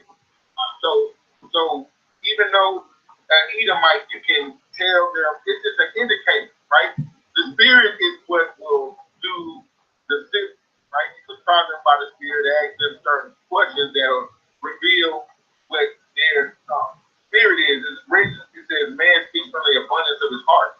So we can gauge, but ultimately we can't say who's the Israelite, and Edomite just off of looking at their phenotype or looking at their skin tone. But in the scriptures, the so-called white man, he's the one that's the red man on the back, because pink is a derivative of red. They're not white, and they're known as Edom, right? And just like it says, bring this out from the top one more time about land called Edom. God. Ezekiel 25:12. Thus said the Lord, Yahweh, because that Edom hath dealt against the house of Judah by taking vengeance, and have Because Edom has read it one time. come. Thus said the Lord, Yahweh, because that Edom hath dealt against the house of Judah by taking vengeance. Right, so Edom, you have dealt treacherously, against the house of Judah by taking vengeance. All right, you was treacherous with it, man. All right, you just put that word treacherously up, treacherous, or hit in the blue letters, see what come up for it. I think the part get in the blue letters. Let's see. It say Edom has dealt treacherously, and when you go into Genesis 36 chapter, it say that Edom is Esau. So Esau being the father of so-called white people, you ran people Edomites, man. All right, you have dealt treacherously against the house of Judah. All right. And that's why I say he broke the everlasting covenant, because they were once upright, you know. They knew because guess what? Esau was born from the loins of Isaac and Rebekah. So he knew right, because he was taught by Isaac. But guess what? He forsook the covenant. He forsook the law, right? He was the inheritor of the blessing and of the birthright. But guess what? He didn't have any appreciation for the things of the spirit, you know. Hey, I got so treacherous. That's Strong's H898. I believe it's Bagad. Play Bagad. To act or deal treacherously, faithlessly, deceitfully, offend. Deceiver. Yeah, the devil. You was a straight devil, man. You was a straight devil to the house. It's just like it tell you to the house of Judah. All right, but to the house of Israel, period. All right, but to Judah, speaking about what you did to Judah when you brought so-called Negroes over here in the transatlantic slave trade, or when you was hanging jakes on trees, they tell you in the law you don't supposed to hang a jake on the tree. I mean, anybody on the tree, like you don't supposed to hang nobody on the tree all night. And this devil, he will beat you, all right, with the scourge you, all right, damn near the death with horse whip, put you on a damn noose, all right, castrate you, all right, and hang you up there and leave you up there for days, man. All right, that's completely, you deal treachery in deceitfully, man. Are you completely offended? Are you was a straight, complete devil? All right, you was complete. You didn't show no remorse, man. All right, now I gotta go. This is Obadiah chapter 1, verse 10. For thy violence against thy brother Jacob, shame shall cover thee, and thou shalt be cut off forever. Yeah, so that's it. All right, for your violence against your brother Jacob, man. All right, going back to Cain and Abel, man. All right, when you rose up and slew your brother in the garden, man. All right, going back to Esau. All right, now will I go about to murder my brother Jacob, man? In perpetual hatred you have had since the beginning of time, man. This hatred, since the womb, you still had it. We were wrestling in the womb. God, in the womb. Yeah. So you ain't never, ever let up on this, man. All right, never. Okay. And still to this day, this devil, and he's planning right now how he can implement Rex 84. All right, Project what's it called? Project Megiddo. Yeah. Project Megiddo. God, he got all these different Rex 84, the King Alfred plan. Right on.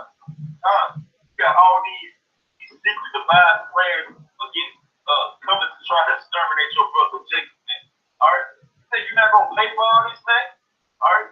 Who the hell are you? Hey, that's right. I got a question, huh? No. This is Zechariah chapter 9, verse 12. Turn you to the stronghold, ye prisoners of hope, right? Because when a lot of people look at the condition that we're in, and they say, y'all trusting in this Bible, y'all not going to go and save any beings, and y'all not going to try to be black nationalists to start businesses, and y'all not gonna try to plant crops or get guns, right? What we're gonna do is we're gonna wait on the Most High, like it says in Zechariah 3:8. Wait ye upon me until I rise up to the fray, right? Because his determination is to put his children back as the rulers on the planet in righteousness, right? But it says, turn you to the stronghold, ye prisoners of hope. Even today, do I declare that I will render double unto thee when I have bent Judah for me and filled the bow with evil and raised up thy son, O Zion, against thy son, O Greece. That's because the Greek way of saying Esau is I do. Right. It says, O Zion, against thy sons, O Greece, and made thee as the sword of a mighty man. So, like it says, back to that double, we're going back to the judge. I declare, this is a declaration. He said, even today do I declare that I will render double unto thee. Going right back to Revelation 18. Still looking for her double. Right? It says, verse 13, when I have bent Judah for me. So Judah represents Judah, Benjamin, and Levi. Right? And filled the bow with Ephraim. Ephraim is the chief of the northern tribe. 10 tribes, as we call them in the truth. Right? Y'all there? Yeah, So 10 tribes, that's equal. So even though there are breaches among all of the tribes right now, this is a future prophecy that says Judah and Ephraim, right? The Most High is going to close up those breaches, and he's going to use us as a sword of a mighty man, right? As it's written with the Most High's battle axe, right? And it says, when I bent Judah for me, filled the bow with Ephraim, and raised up thy sons, O Zion, against thy sons, O Greece, and made thee as the sword of a mighty man. You go ahead, Al. Yeah, God. Hey, just like the op said, that ties in with Jeremiah 51:20. Now are my battle axes and weapons of war. All right, so we ain't got to try to raise up no regime or no militia groups or no coalition to try to pick up some guns. All right, try to start our own. It was some kind of movement that I heard that they're trying to do now, where they're trying to make states, 3 states for so-called Negroes to be that's our own type of country. You know what? Look at Black Wall Street, Tulsa, Oklahoma. Just use that as an example. If they give us 3 states and they don't allow us to have a standing army to defend ourselves, at their discretion, they can come and roll on us whenever they get ready. You know what I mean? See, that's the thing about it. When the kingdom is established, right? All it says that the Most High is going to get his son, and his son's going to have the crowns of all the kings in his hand. He's going to subdue all nations. Yep. It's going to be totalitarian, because a lot of days, like we were just speaking about reparations, that's also one of the resolutions that they're putting on the table, you know, to give us 3 states. I think it's a young man with the Nation of Islam. His name is something Muhammad. But that's another way, while we can't follow these false ways like Islam and the nation of gods and earth and the 5 percenters, because in their plan, in their agenda, they are willing to sit down with the white man, and they're willing to negotiate. They're willing to compromise. Right? They're saying, okay, even though we'll put your foot in our ass, even though this land is polluted, we'll take 3 states, a large territory of polluted land. So what if you could come and spray the chemtrails on us? That's why I think Revelation 18, the 18th chapter, flee out of her. That's what the Heavenly Father mean by flee out of her, man. You don't supposed to be trying to make no new agreement or covenant with these people to try to live in peace with them, man. Fuck that. We will take the kingdom, like you just said, like how we brought out Daniel the 7th chapter. And it goes to the trust of your enemy. All of these different examples of how this devil is a 4th-ton demon, and how he will make a deal with you with knife right behind his back. Our people still feel as though this white man he has it in him to be equitable. He has within him to be fair. He has within him to be just. When this is the Bible, this is the devil that the Bible speaks of. We're dealing with here. You know what I mean? I got a precept up. It's Revelation chapter 2, verse 25. With that which they have already hold fast till I come. And he that overcometh and keepeth my work unto the end, to him will I give power over the nation. Get Psalms 149 and 5. Right? It says, hold fast until I come. Right? Hold fast to what's written in these scriptures. Right? These prophecies that are faithful and true. Right? And to those that do hold fast, that don't forsake the assignment of being hopeful, being obedient. Right? Being faithful. Right? It says that he's going to give us power over the nation. Right? So when people say that he's coming back to save the whole world, so if the whole world will be saved, well, where does this power over the nations come in?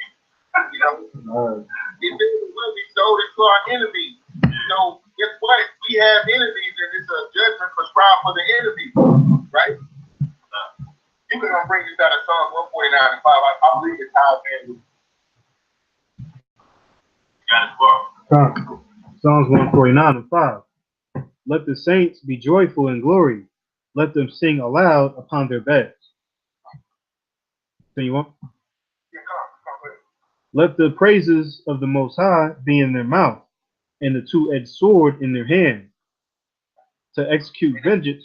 Like it. And to execute vengeance on the heathen. And like I said, that's the power that will be given over the nation. Right? We're literally going to be singing a song, like songs. The book of Psalms, there's just a lot of songs. And we're going to be having songs in our heart. Right? It says in the Apocrypha, in the book of Sirach, it says the man that lives to see the fall of his enemy. You know, I don't know if you can pull it, but that's gonna be why we're gonna be so joyous. That's what we're gonna have the spirit of mirth when we're put back into a position of rulership, when righteousness is being reinstituted back into the earth, right? And not only we're gonna have a song in our heart, but it said a two-edged sword in our hand, right? Because it's a righteous thing with the Most High to repay tribulation to them that trouble us. Like it says in 2 Thessalonians 26, right? The Most High, it says that he's a God of justice, right? It says the wicked understand not justice, right? He's a God of justice. Look at the flood. Like, that was just. And, you know, a lot of our people, they could not implement true justice or judgment in the earth because they too emotional. Just by being in the West, you know, being under the tutelage of Esau, right? We have become acquainted and we accepted the wickedness. But the judgment that comes as a result of the wickedness, you don't want to deal with that. And judgment is automatically tied with righteousness. Balance with fair is judgment. Go ahead, bro. Oh, you want me to continue? Oh, yeah. All right, this is Psalms 149 and verse 7. To execute vengeance upon the heathen and punishments upon the people, to bind their kings with chains and the nobles with fetters of iron, to execute upon them the judgment written. This honor have all his saints. Praise the Lord Yahweh Ba'ashem Yahushua. Hey, just like if you help someone move and they say thank you, when they pay you $1,000 for helping them move an hour, you're gonna say this was my pleasure. That's right. Like, you telling me thank you and I only helped you move one piece of furniture, you pay me $5,000. Right. You're gonna be like, when they tell you thank you, you're gonna be like, the pleasure was all mine. This was an honor. Because it's just imagine when we look at the slavery time, you were speaking about them feeding our babies to alligators, putting it on food cars. And that's just one of the many atrocities that they committed against us. If we could get our hands on them, just like the Russians, right? The Koreans, right? If they could get their hands on them and repay vengeance for their great grandfather, their great uncle going back millennia that was killed, you will find it the honor, right? And guess what? It's a lot of 2/3 days. Guess what? They just gonna come into the kingdom with everlasting shame and contempt. Although they will be in the kingdom, they're not gonna have that honor. That's something that's reserved for the saints. See what I mean?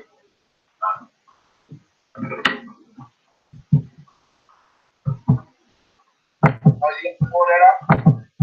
No, that was it on that. Okay, Con, get Zechariah 9:12.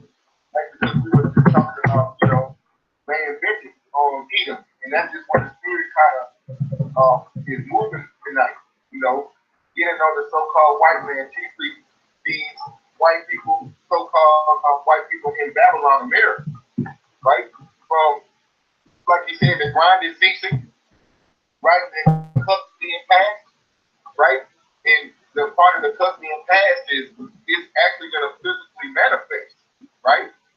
Just like the kingdom of heaven being established is going to be physically manifested in real time on the earth, right? And before the kingdom is established, these judgments have to be brought forward, and they have to be executed before the kingdom of heaven is established. And right now, with us still being yet this day in our captivity, we're just declaring the end from the beginning, and we're using the scriptures to make the declaration. You know what I mean? Yeah. It's, Zechariah chapter 9, verse 12. Turn you to the stronghold, ye prisoners of hope. Even today do I declare that I will render double unto thee. Okay, come. And we just went into that. Get Isaiah 41:13. God. Isaiah 41:13. For the Lord Yahweh thy power will hold thy right hand, saying unto thee, fear not, I will help thee. You continue. Go ahead, fear not, thou worm Jacob, and ye men of Israel. I will help thee, said the Lord Yahweh, in thy Redeemer, the Holy One of Israel. Go ahead, Behold, I will make thee a new sharp threshing instrument, having teeth, and thou shalt thresh the mountains, and beat them small, and shalt make the hills as chaff. Thou shalt fan them. You want to get a phone? So there it goes again. So the Heavenly Father is telling you, all you gotta do is have faith in Him. All right, trust in Him, wait on Him. All right, you don't have to worry about that. See, that's why He's going to keep Esau hands right now, because Esau tried to take vengeance upon himself. All right, which Esau was never going to receive the promise anyway. But just to use as an example, that's why Esau is getting so harshly judged, man, because he always try to take vengeance upon himself. All right. And so you try to do that same thing, you try to take vengeance upon yourself, that's gonna end up getting your ass judged, man. All right, though hands on the hand, the witness you're not going to punish. So you try to take the same mindset and take vengeance upon yourself, that's gonna end up getting you, putting you in the stratosphere of being judged, man. That's why the Heavenly Father is telling you, just wait, and I'm gonna raise you up, and I'm gonna let you do what you want to do. I'm gonna give you the power to get vengeance on them. Just wait on me, man. All right. So you don't gotta do nothing. All you gotta do is wait on the Heavenly Father. He's gonna give you the power to destroy these people, man. Or you can't destroy Esau with the blessing that he was given. He was given a great sword. So what you gonna do? Get a whole bunch of great swords and try to go against him, man? The Heavenly Father gonna pick you into a sword.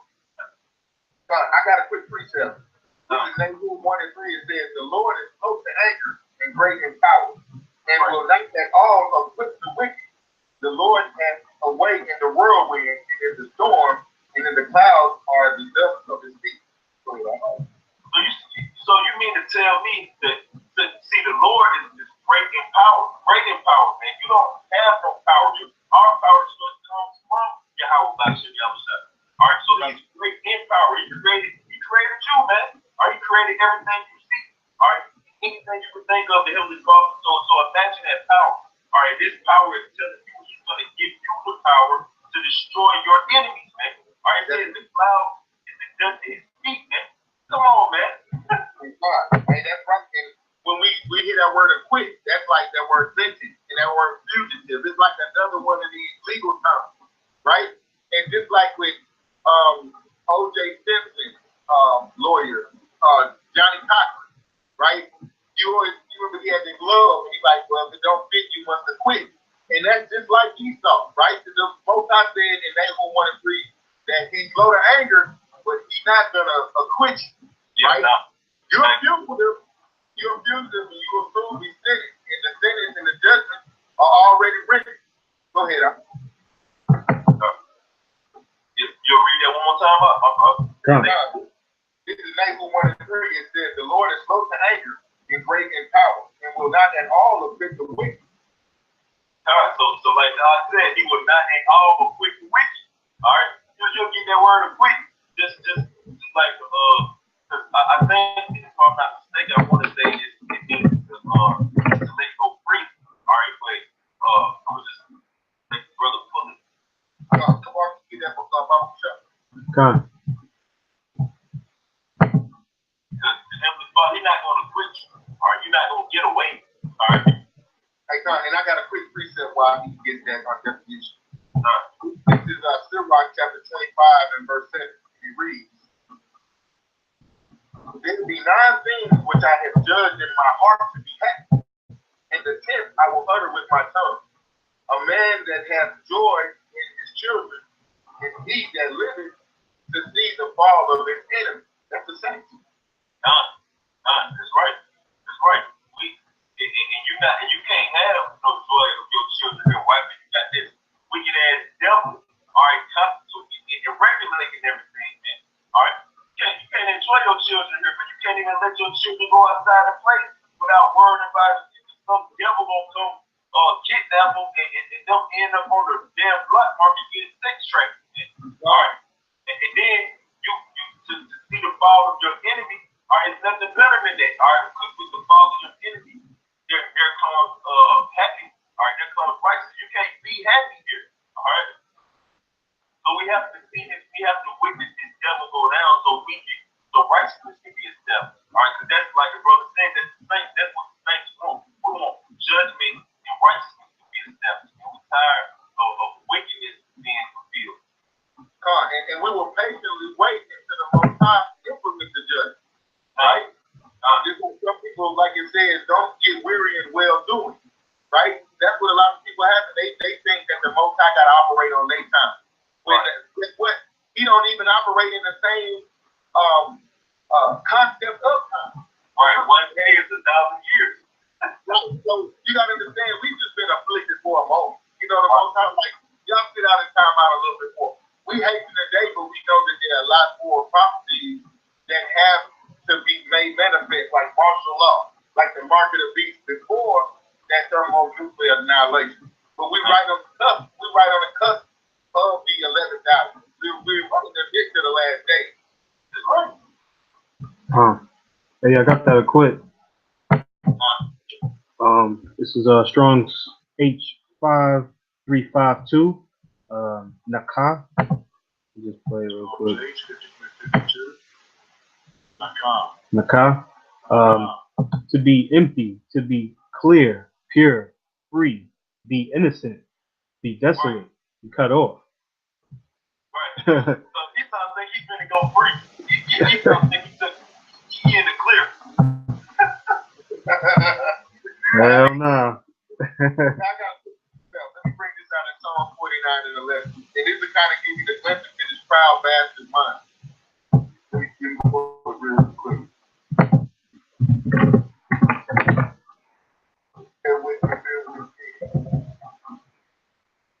Psalm chapter 49, verse 11. Real quick. And it reads, their inward thought is that their houses shall continue forever, and that their dwelling places to all generations. They call the land after their own name. Who the hell is that talking about? Their houses continue for all generations. Forever. Right.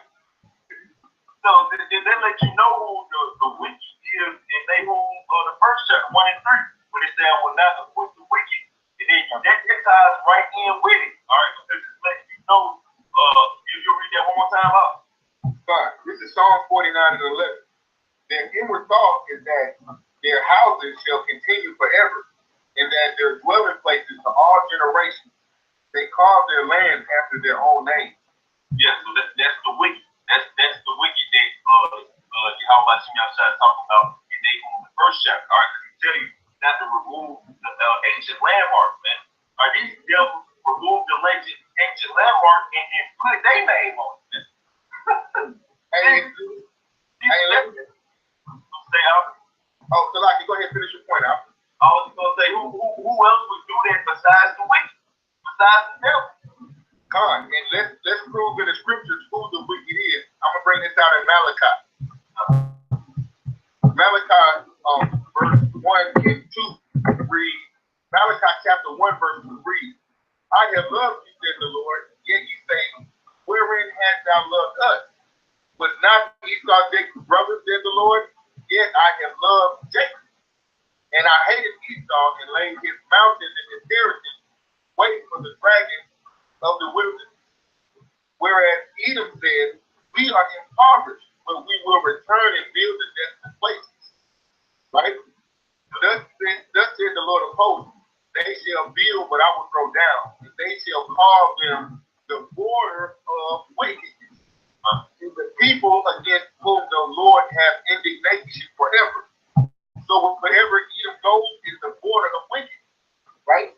That's that cup that wherever he goes, he got to spread his wine and his philosophy everything, right? He has to be contrary to everything that is right. So wherever he goes, it's the border of wickedness. He goes to the moon, guess what? His border, wherever he is, that's where the wicked will reside. Right. And that's why the earth is in the state that it's in right now. All right, because you got the wicked rule. All right. It tell you, hold on, I gotta preach that real quick. Yeah, so that lets you know that Esau is the border of wickedness because the earth is in the rulership of the wicked right now. Look at this thing that the earth is in. Mourn. God. It's Proverbs chapter 29, verse 16. When the wicked are multiplied, transgression increases, but the righteous shall fear their fall.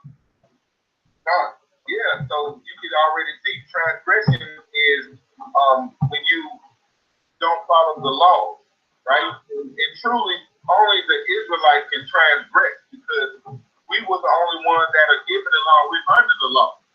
So we're the only ones that can truly sin. You know what I mean? So that's really why the earth is important, because even though Esau is in power and he got his foot on the neck of all nations and the earth is mourning under his rulership, that's a direct result of us going on and going on. You know what I mean? So we could get on Esau because we're just prescribing the judgment, but that doesn't negate the fact that guess what? We went off. You know what I mean? And what are we doing to rectify that in these last days? Returning back to obedience. Because guess who were our forefathers? That's us coming right back. We went off. Right? So now through regeneration, us coming back to play out the judgment, we getting it right this time. Lord willing. You know, we are among the elect that will usher in righteousness back into the country. Go ahead, I like more. That was on that one. Okay, Con. Hey, go ahead and bring out Isaiah 14 and 21, then Revelation 13 and 9. Right? Like I said, it's beautiful. This is groundbreaking, for me and, with y'all brothers, y'all being available, y'all, taking the time to come out and, we doing work in these last days. It was a rainy night in Georgia. We weren't able to go out today because of the inclement weather. But it's a beautiful thing when brothers dwell together in unity. Not only are we, referencing Yahweh by Hashem Yahweh Shai, but we're also encouraging those that are around us, edifying them, to just continue to fight, continue to build yourself up, examine yourself daily, because it's a beautiful thing to be chosen to receive this word. called back. You know, it's as if the prophets are invisible to them. But when Most High calls, you know, he said, my sheep shall hear his voice. So that's a hell of a good indicator and a hallmark that we have a fighting chance to be saved about this thing.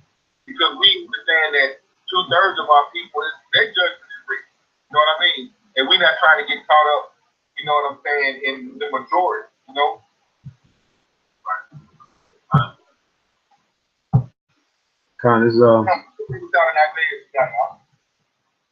This is Isaiah 14:21. Prepare slaughter for his children, for the iniquity of their fathers, that they do not rise, nor possess the land, nor fill the face of the world with cities.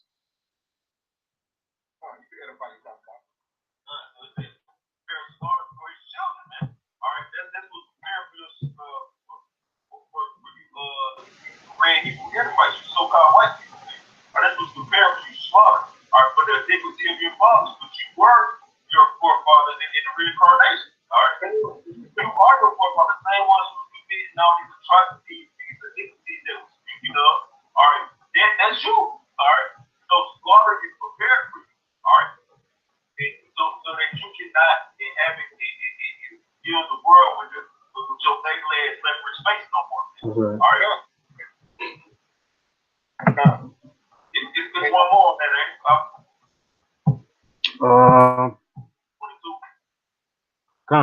Verse 22.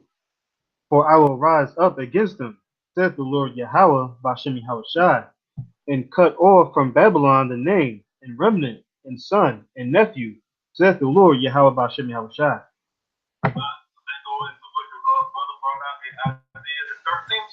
Revelation 18th chapter. The Lord and what we're thinking about, the Lord rising up against you, man. Him coming up and bringing that judgment that's prescribed on you. For the things that you have committed against the nation of Israel. These are the punishments that's gonna happen to you, man. You gonna get you got slaughter prepared, you got judgment waiting on you, got destruction. You're not gonna inhabit this land that you love so much. This shitty ass piece of land, America, man. It's gonna take it from you, man. You're not gonna be able to have a place to engulf in wickedness no more, man. And do your wicked acts no more, man. Because of the iniquity of their fathers, you know, they're gonna be cut off, you know. I'm gonna bring this out of Revelation 13:9 real quick, if I may. It says, if any man have an ear, let him hear. He that leadeth into captivity shall go into captivity. And let me bring this out in the law real quick. Let me go to Exodus 21:16 real quick.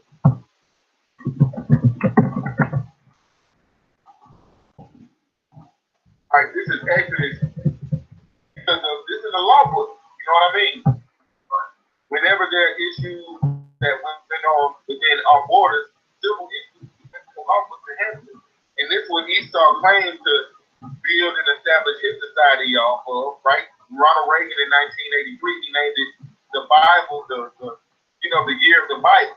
But you can see that this is no more than mystery Sodom, mystery Egypt, like it says in Revelation 11:7. You know, our dead bodies lie in the streets of this place that spiritually all of these wicked kingdoms. All right, so let me bring this out real quick. This is Exodus chapter 21:16, concerning he that leadeth into captivity, going into captivity. It says, Revelation 21, Exodus 21:16. And he that stealeth a man and selleth him, or if he be found in his hand, he shall surely be put to death. That was Exodus 21:16. So I'm going to jump right back to Revelation 13:9. It says, if any man have an ear, let him hear. He that leadeth into captivity shall go into captivity. He that killeth with the sword must be killed with the sword. Here is the patience and the faith of the saints. This is what we hoping for. This is what we waiting on. All right. This is what we got faith in. All right. That we're gonna get you devils and change, like it said in the Psalm 149th chapter. That we're gonna bind you devils up. All right. You super release. Make your families. All right, let's go find people along with all these low-level Edomites. All right, here in America, in the post, four corners of the globe. Okay, find your ass up. All right, and prescribe and get judgment on you, man. All right, that's what we want. I like Brother Mahar brought up. We don't want no data reparations, man. All right, God, you stole us from the shores of West Africa. All right, you took our land. All right, and then it's your damn land. You took this Bible and then it's your book. Are you creating iconoclasm? You put all our forefathers. You took their face and put your face on it. Okay, we don't want nothing from you but to whoop your ass, man. All right, go. We don't want nothing else, man. All right, we gonna kick your ass, man.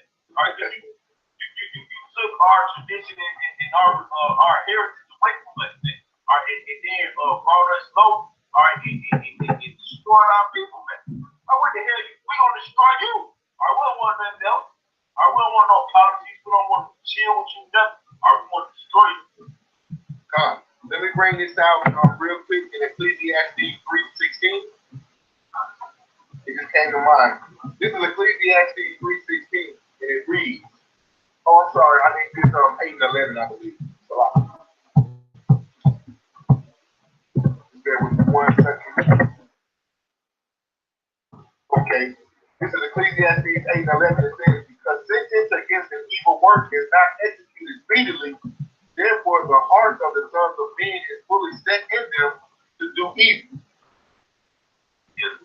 So since Yahweh didn't judge right away, you thought that you were just getting away with your wickedness.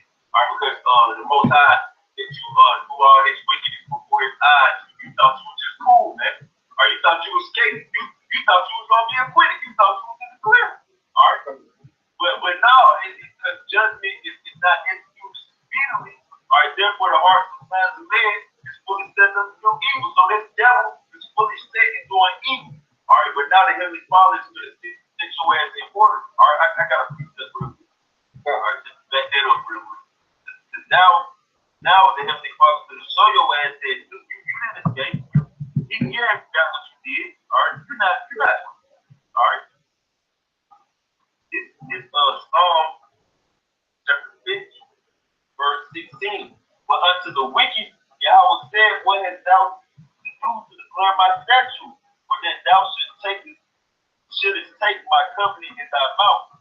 Then thou hatest instruction and castest my words behind thee.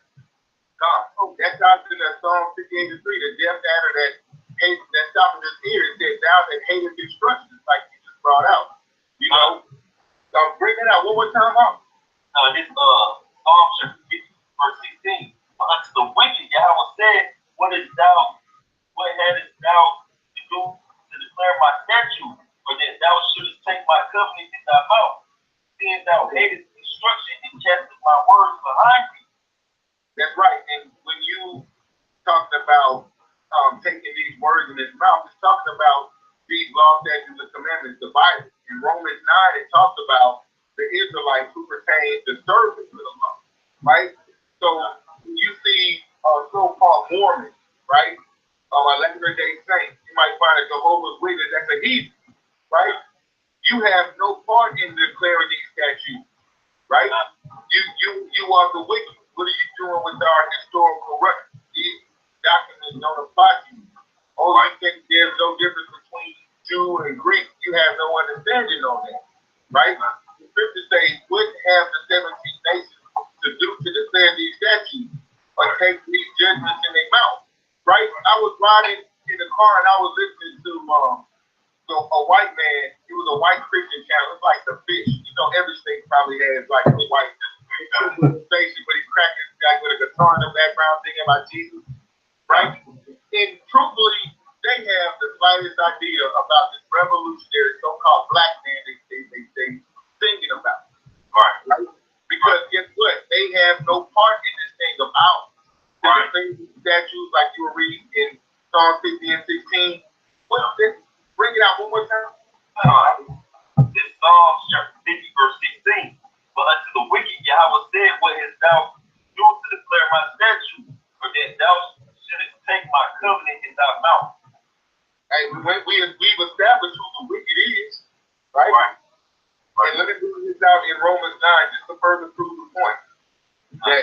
are the administrators of this law, it's only been given to the Israelites. This is Romans 9, and Paul, he was a Benjamite, right? So it says, I say the truth in Yahweh Shai I lie not. My conscience also bear me witness, the Holy Ghost, and we know the Holy Ghost pursuant to Acts 7 and 51, I believe. Like the Holy Ghost is the law. It's not some demon that hops on you when you're in church that calls you to run around and down, take laps around the church. The Holy Ghost is the law. Right. In tongues, speaking tongues, if someone cannot translate that tongue or that language, because that's all a tongue is, right? Right. The Christian church, she broke out into a singing. So she broke into a seizure, because a seizure is simply your fear being seized by a damn demon. And you start speaking some unknown tongue, and now people looking at them like they have a close relationship with the Heavenly Father. Right. I've not known you. They like, I was in church shouting. Most I like, I don't know what language that was. This is verse 2. It says, this is Paul saying that I have great heaviness and continual sorrow in my heart, for I could wish that myself were accursed from Yahweh Shai, for my brother and my kinsmen, according to the flesh. So it's no spiritual Israel. He says, for my brother and my kinsmen, according to the flesh. Right? And Paul was known as a Pharisee, so he knew the law good. Who are Israelites, to whom pertain the adoption and the glory and the covenant and the giving of the law, right? What is thou do to declare my statutes and take my, like you were just reading in Psalm 50 and 16. And the giving is the law and the service of God and the promise. So who are the servants? Who can go out here and say that they're the Lord's servants, right? You'll see these Mormons, they got they on these bikes with the little black name tag with their magical underwear. These niggas got magical underwear, right? They're calling themselves servants to the Lord, calling themselves filling the hopeful elect. Paul said to the heathen, to the wicked, y'all have got nothing to do with this thing about it. Go ahead, Yeah, I just want to go down to 21. Come on. All right, this back is 50, Psalms chapter 50, verse 17. Seeing thou hatest instruction and castest my words behind thee, when thou sawest a thief, then thou consentest with him and hast been partaker with the adulterers. Thou givest thy mouth to evil and thy tongue frameth deceit. Thou committest and speakest against thy brother, thou slanderest thine own mother's son. These things, now this is the point that I want to get right here. These things hast thou done, and I kept silent.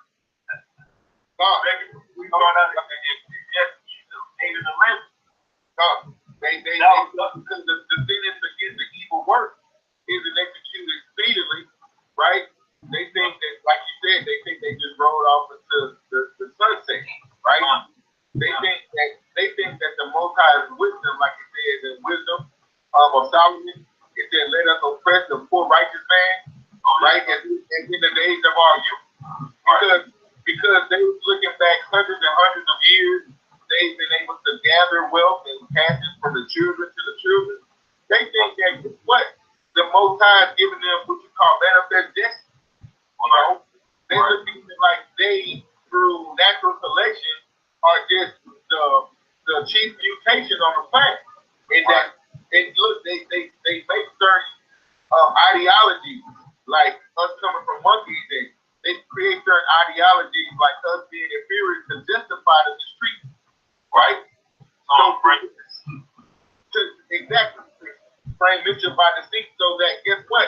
They don't have to have a conscience. You know, they used to perform operations on our women without anesthesia. They would literally like we do with a guinea pig in lab class. That's how they were going to our women, because they have doctors that slaves, we don't feel pain like other people.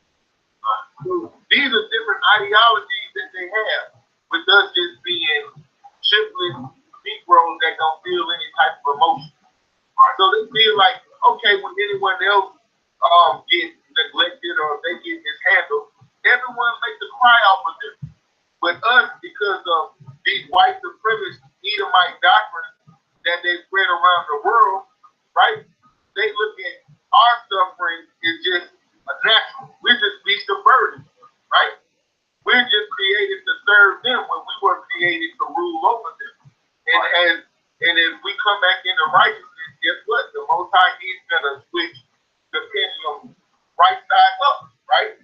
Because like it says in Isaiah 20:49-16, the turning of things upside down will be esteemed as a potter's plate. So now you have a woman walk by you and bump into you and call herself a giant. Right? So you weren't created to be that, but guess what? People will call her Steve. They will esteem that like that's the way the Heavenly Father created. That's not the potter's plate.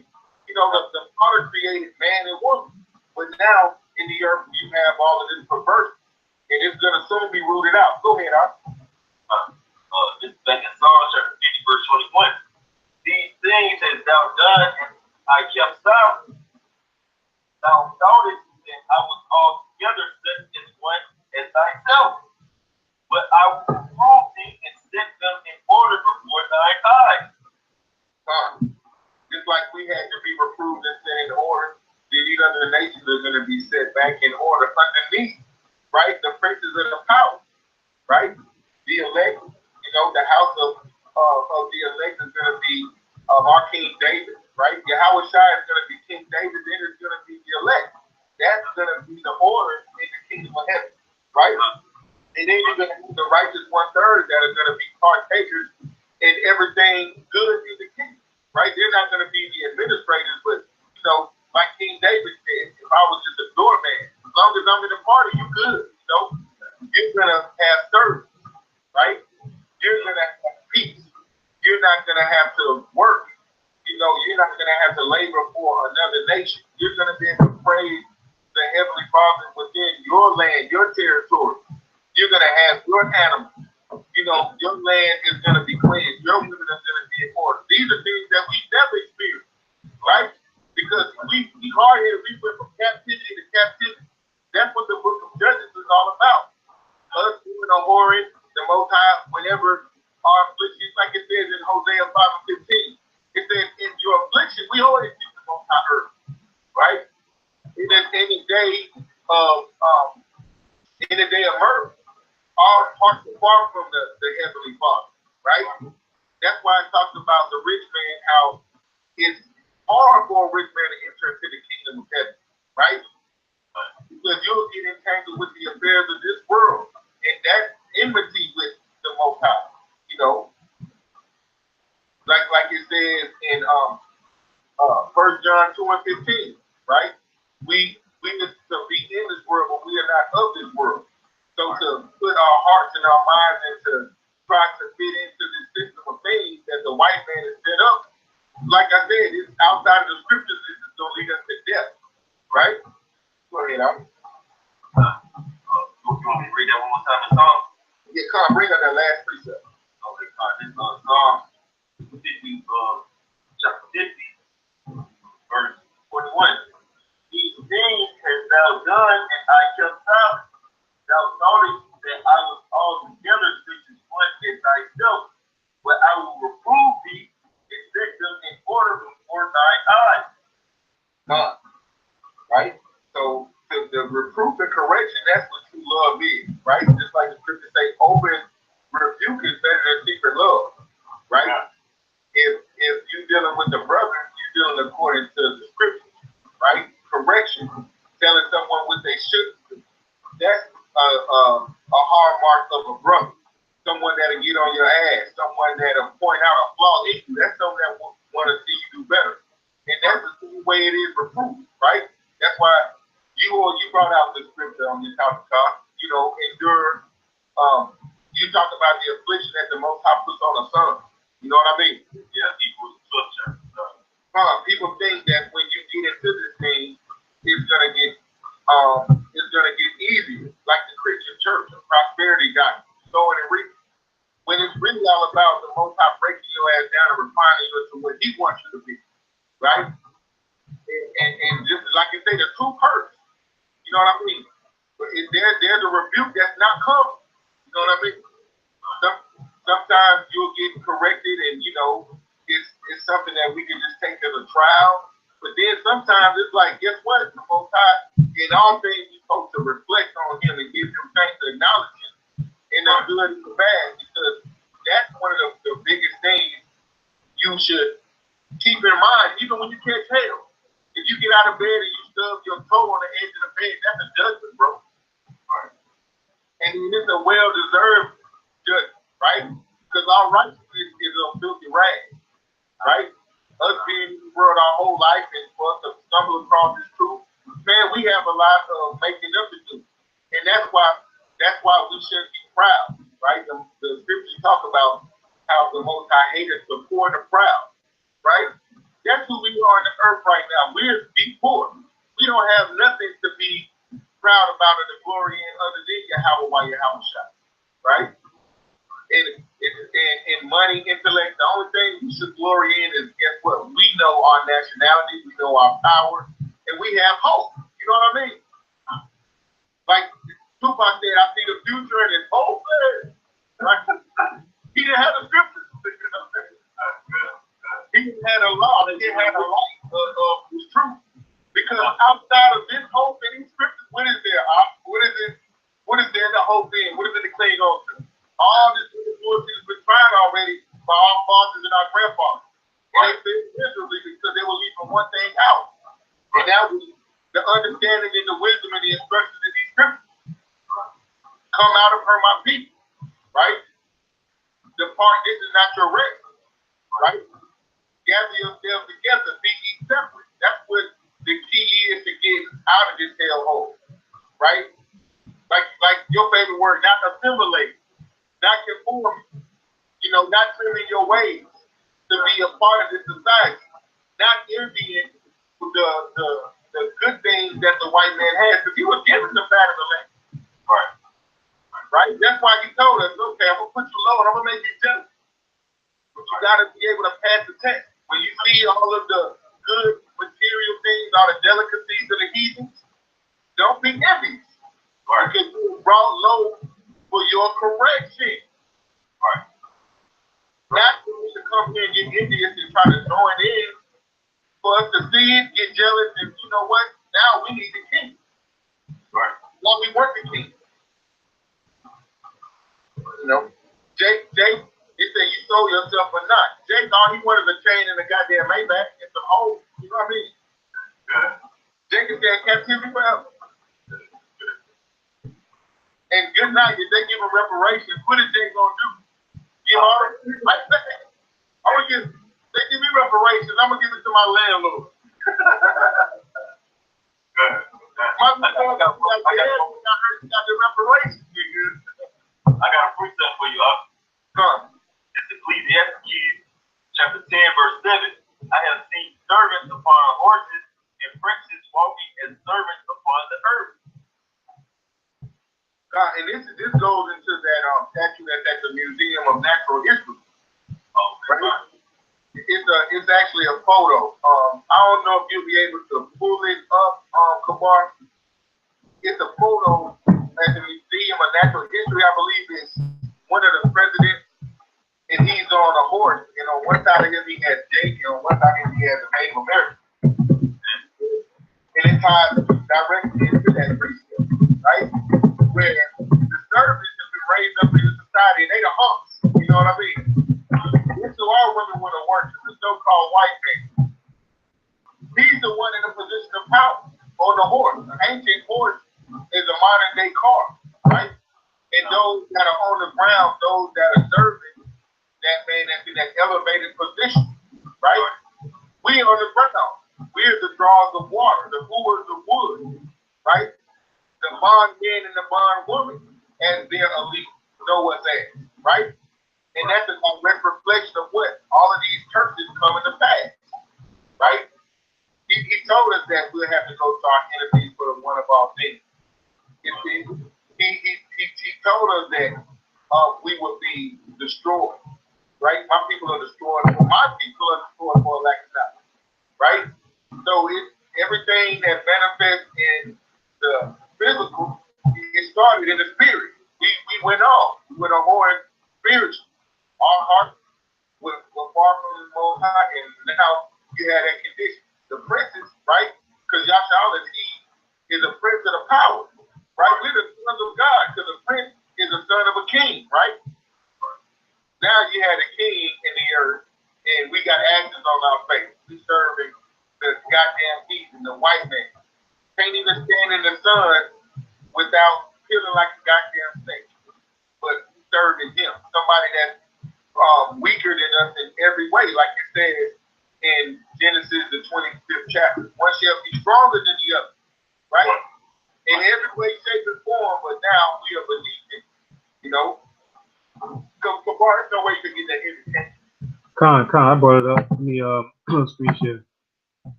If we got the scripture one more time and if he just put it up, that'd be awesome.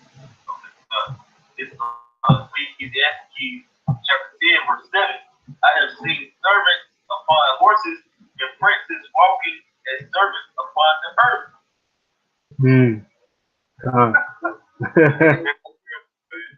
Yeah, and what president was that? I was thinking Roosevelt. I believe you're right. It says Theodore Roosevelt. Yep. So that's President Roosevelt on a horse, and on one side of him, you have the Native American Indians who were wiped out from genocide, and they've been put on reservations. And you got Judah, who built up this society, and now is in the ghetto, the habitation of the Jews, right in that low servitude position. And look, he's so proud, he got that statue in front of a museum, right? So that lets you know that he's wiser than Daniel. He does a diligent search, right? So he knows who the princes are in the earth. He knows that he's the servant that's on a horse. And only with the spiritual eye can you see Esau make a mockery of us. Right there in front of his museum, because he knows who he is, right? No one knows who the Edomites are because they know the judgment that are written for the Edomites. Yeah? Right. Yeah, Kabar, you can bring out Deuteronomy 12 and 10. I don't know if you have anything else, your time to come. I just got one more. Bring it out, All right. This is an example of this right here. You got one, Kabar? Nah, I brought up Deuteronomy. Okay, sorry. It's James chapter 2, verse 13. For he should have judgment without mercy, to have showed no mercy. And mercy rejoices against judgment. That's right. You know, that's why King David was a man after the Most High's own heart, because although he killed a lot of heathens in battle, that one attribute that made him a man after the Most High's own heart was mercy. Right. Being merciful. You know, a lot of times, even in the truth, Jake, he forget that he was one for 2/3 nigga, and guess what? The Most High was long suffering and merciful with us, right? And that's one attribute that the white man does not have. He's merciless, right? So he hasn't shown us no mercy when he saw our land and our nation being sacked. He said, raise the rate, even to the foundations thereof, right? When they saw the old people out in the field, they didn't say, come inside, old man. When they saw the little babies out in the field, they didn't say, come inside, little baby. When a woman was pregnant, guess what they did? They constantly kept her pregnant, and they didn't put her away when she was on her period. She had to get her ass out in the field and work too, with a baby on her side, merciless, right? So in the same fashion, they haven't showed us any mercy. All we got was justice for terrorism. We don't get any compassion or sympathy, right? Bring the scripture out one more time, huh? James chapter 2, verse 13. For he shall have judgment without mercy, to have shown no mercy, and mercy rejoices against judgment. Mercy rejoices against judgment, right? And that goes into us abhorring the Most High has been merciful. But, you know, us getting it right and us coming back into the Most High's will, into his grace, right? Now that wicked ruler that's over us, that merciless, diabolical, treacherous, so-called white man that's known as Esau, Edom in the Bible, that is sold nations, right? Drop bombs on people, weaponize the air, weaponize the water, the Most High is not going to show them no mercy, right? And it's going to be very dramatic. You know, this is going to be something on a world scale, something that hasn't been seen since Egypt, right? Since the Great Flood. You know, Most High, he's going to make it very dramatic when the sky is cracked and those chariots come, you know, to not only save the hopeful elect, but to also beat these wicked people to power, right? That's just the Most High's wrath that they're going to be feeling, right?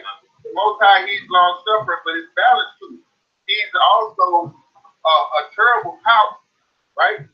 He's also like the heathen call him Alashot, that terrible demon-like power, and he's going to make himself known in the earth again in these last days. I got one more precept just back over to this thing you made me think about it. I know y'all brothers about to rip up. It's Jeremiah chapter 16, verse 14. Therefore, behold, the days come, says the Lord Yahweh Shah, that it shall no more be said, the Lord Yahweh Shah liveth, that brought up the children of Israel out of the land of Egypt. But the Lord Yahweh Shah liveth, that brought up the children of Israel out of the land of the north, and from all the lands where he had driven them, and I will bring them again into the land of that I gave unto their fathers. He'll bring us again into the land. It's not going to be the first time, but he said he's going to bring us again. That's the redemption. Redeeming by back, right? We were sold to the nations, and now through Yahweh Shah HaMashiach, our Redeemer, right? Yahweh Shah, he Redeemer. It says he's going to bring us back into the land, right? Out of the land of the north. The same way we were delivered in epic and grand fashion out of Egypt, right? We left out of Egypt with the spoils of Egypt, right? It was epic, you know, chariots guiding us, you know, in the wilderness, the Most High destroying Pharaoh and his army in the water, right? The same way that we were delivered out of Egypt, we're going to be saved out of the land of the north, that north country, the northern hemisphere. That's speaking about America, Babylon in the scriptures, right? So guess what? The Most High, his arms are not short that he can't save his hopeful elect, right? In the eyes of the Most High are above, it says the eyes of the Lord are upon the simple king, and those are the angels, right? And those are the same entities that are coming back with the Most High to wreak havoc, right? To bring vengeance on all of those that are living wicked. Not only Esau, Edom, but also 2/3 of our people. That guess what? That don't want to hearken to the words of the scriptures. That don't want to forbear or listen to the words of the prophets that the Most High sent out in these last days, so that they can get that mark of exemption. Go ahead. So he's going to save his children out of the land of the north. This is a future prophecy, and that's beautiful. You could bring that out one more time, You know, with that one right there, that's one of the ones you got to end it on, like, that's the conclusion of the whole matter. You know, the Spirit got to keep the commandments, but our salvation, us being saved out in the land of the north, this should be confident to everyone that hears this, right? This is a future prophecy that has not happened. Our salvation is written in the scriptures, which means we don't have to just sit right here and hope, right? We have to just hope that and have faith and have full confidence that the Most High is going to make good on the words that are written. Go ahead, Al. This is Jeremiah chapter 16, verse 14. Therefore, behold, the days come, says the Lord, Yahweh Shah, that it shall no more be said, the Lord, Yahweh Shah, that brought up the children of Israel out of the land of Egypt. But the Lord, Yahweh Shah, that brought up the children of Israel from the land of the north, and from all the lands whither he had driven them, and I will bring them again into their land that I gave unto their fathers. That's the restoration. That's the Most High placed us back in that privileged position that we were in before we went a whoring and fell off into follow the ways of the heathen nations that are round about us. So he's going to save us, right? We're going to be redeemed. And we already know that salvation, pursuant to Acts 5 and 30, right? He was slew and hung on a tree to give redemption unto Israel and forgiveness of sin, right? Luke 1 and 68, right? It says, blessed be the Lord God of Israel who redeemed his people. So redemption is not for all nations. Redemption is for those that are lost, and those that are hearkening to the voice of the prophets and coming back into obedience. That's the hopeful elect, you know. Yeah, so with that, you could close it up if you like. All right, man. You had anything to add, Mark? No, that was it. Mark? Yeah, come. You know, it was very edifying. It's a pleasure. I'm just glad to be, you know, in a position to edify with y'all, brother. This is groundbreaking for me. Me too. I'm glad to fellowship with y'all, brother. Always. And feed the hopeful elect, you know, Lord willing, those brothers who tune into this edified, you know. God, and it's written, the harvest is plentiful, but the labor of the few. So you listen because it says in the scriptures, faith comes by hearing, right? So you want to get yourself a foundation, but then at a certain point, you want to get in the game because the harvest is plentiful. It's a lot of work to be done in these last days and gathering the hopeful elect, getting in the body and serving. You know what I'm saying? Ministering not only to the brothers around you, but to those that are lost. But it says the labor of the few. So we need more brothers that are, you know, not just listening, which is a beautiful thing, but you want to pray to the Heavenly Father to increase you in knowledge, wisdom, and understanding and confidence, so that you can eventually get out there on the streets as it's commanded in Matthew 10 and 34 and Luke 12 and 51. Right? So this is the first step. Getting the faith up, getting that foundation, getting the milk, understanding of the scriptures, and joining us in the fight. Because we're contending for the faith. And we need as many good men as we can get to come. And the Most High gives to the city.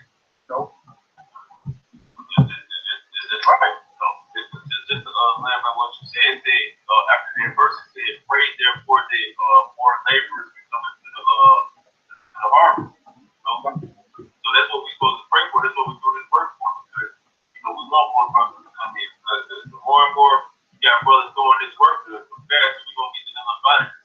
You got it, bro. That's an understanding. We want the elect to be sealed. That's what it's all about, bro. Yeah, with that, you know, we want to give our praise to Yahweh, Hashem, Yahweh,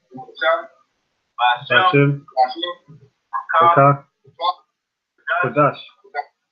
Double honor to the apostle of the great millstone, who well and taught us this truth. Peace and salutations to the house of David, the elect man, who speaks truth, faith, sincerity. Shalom to the elect. Shalom.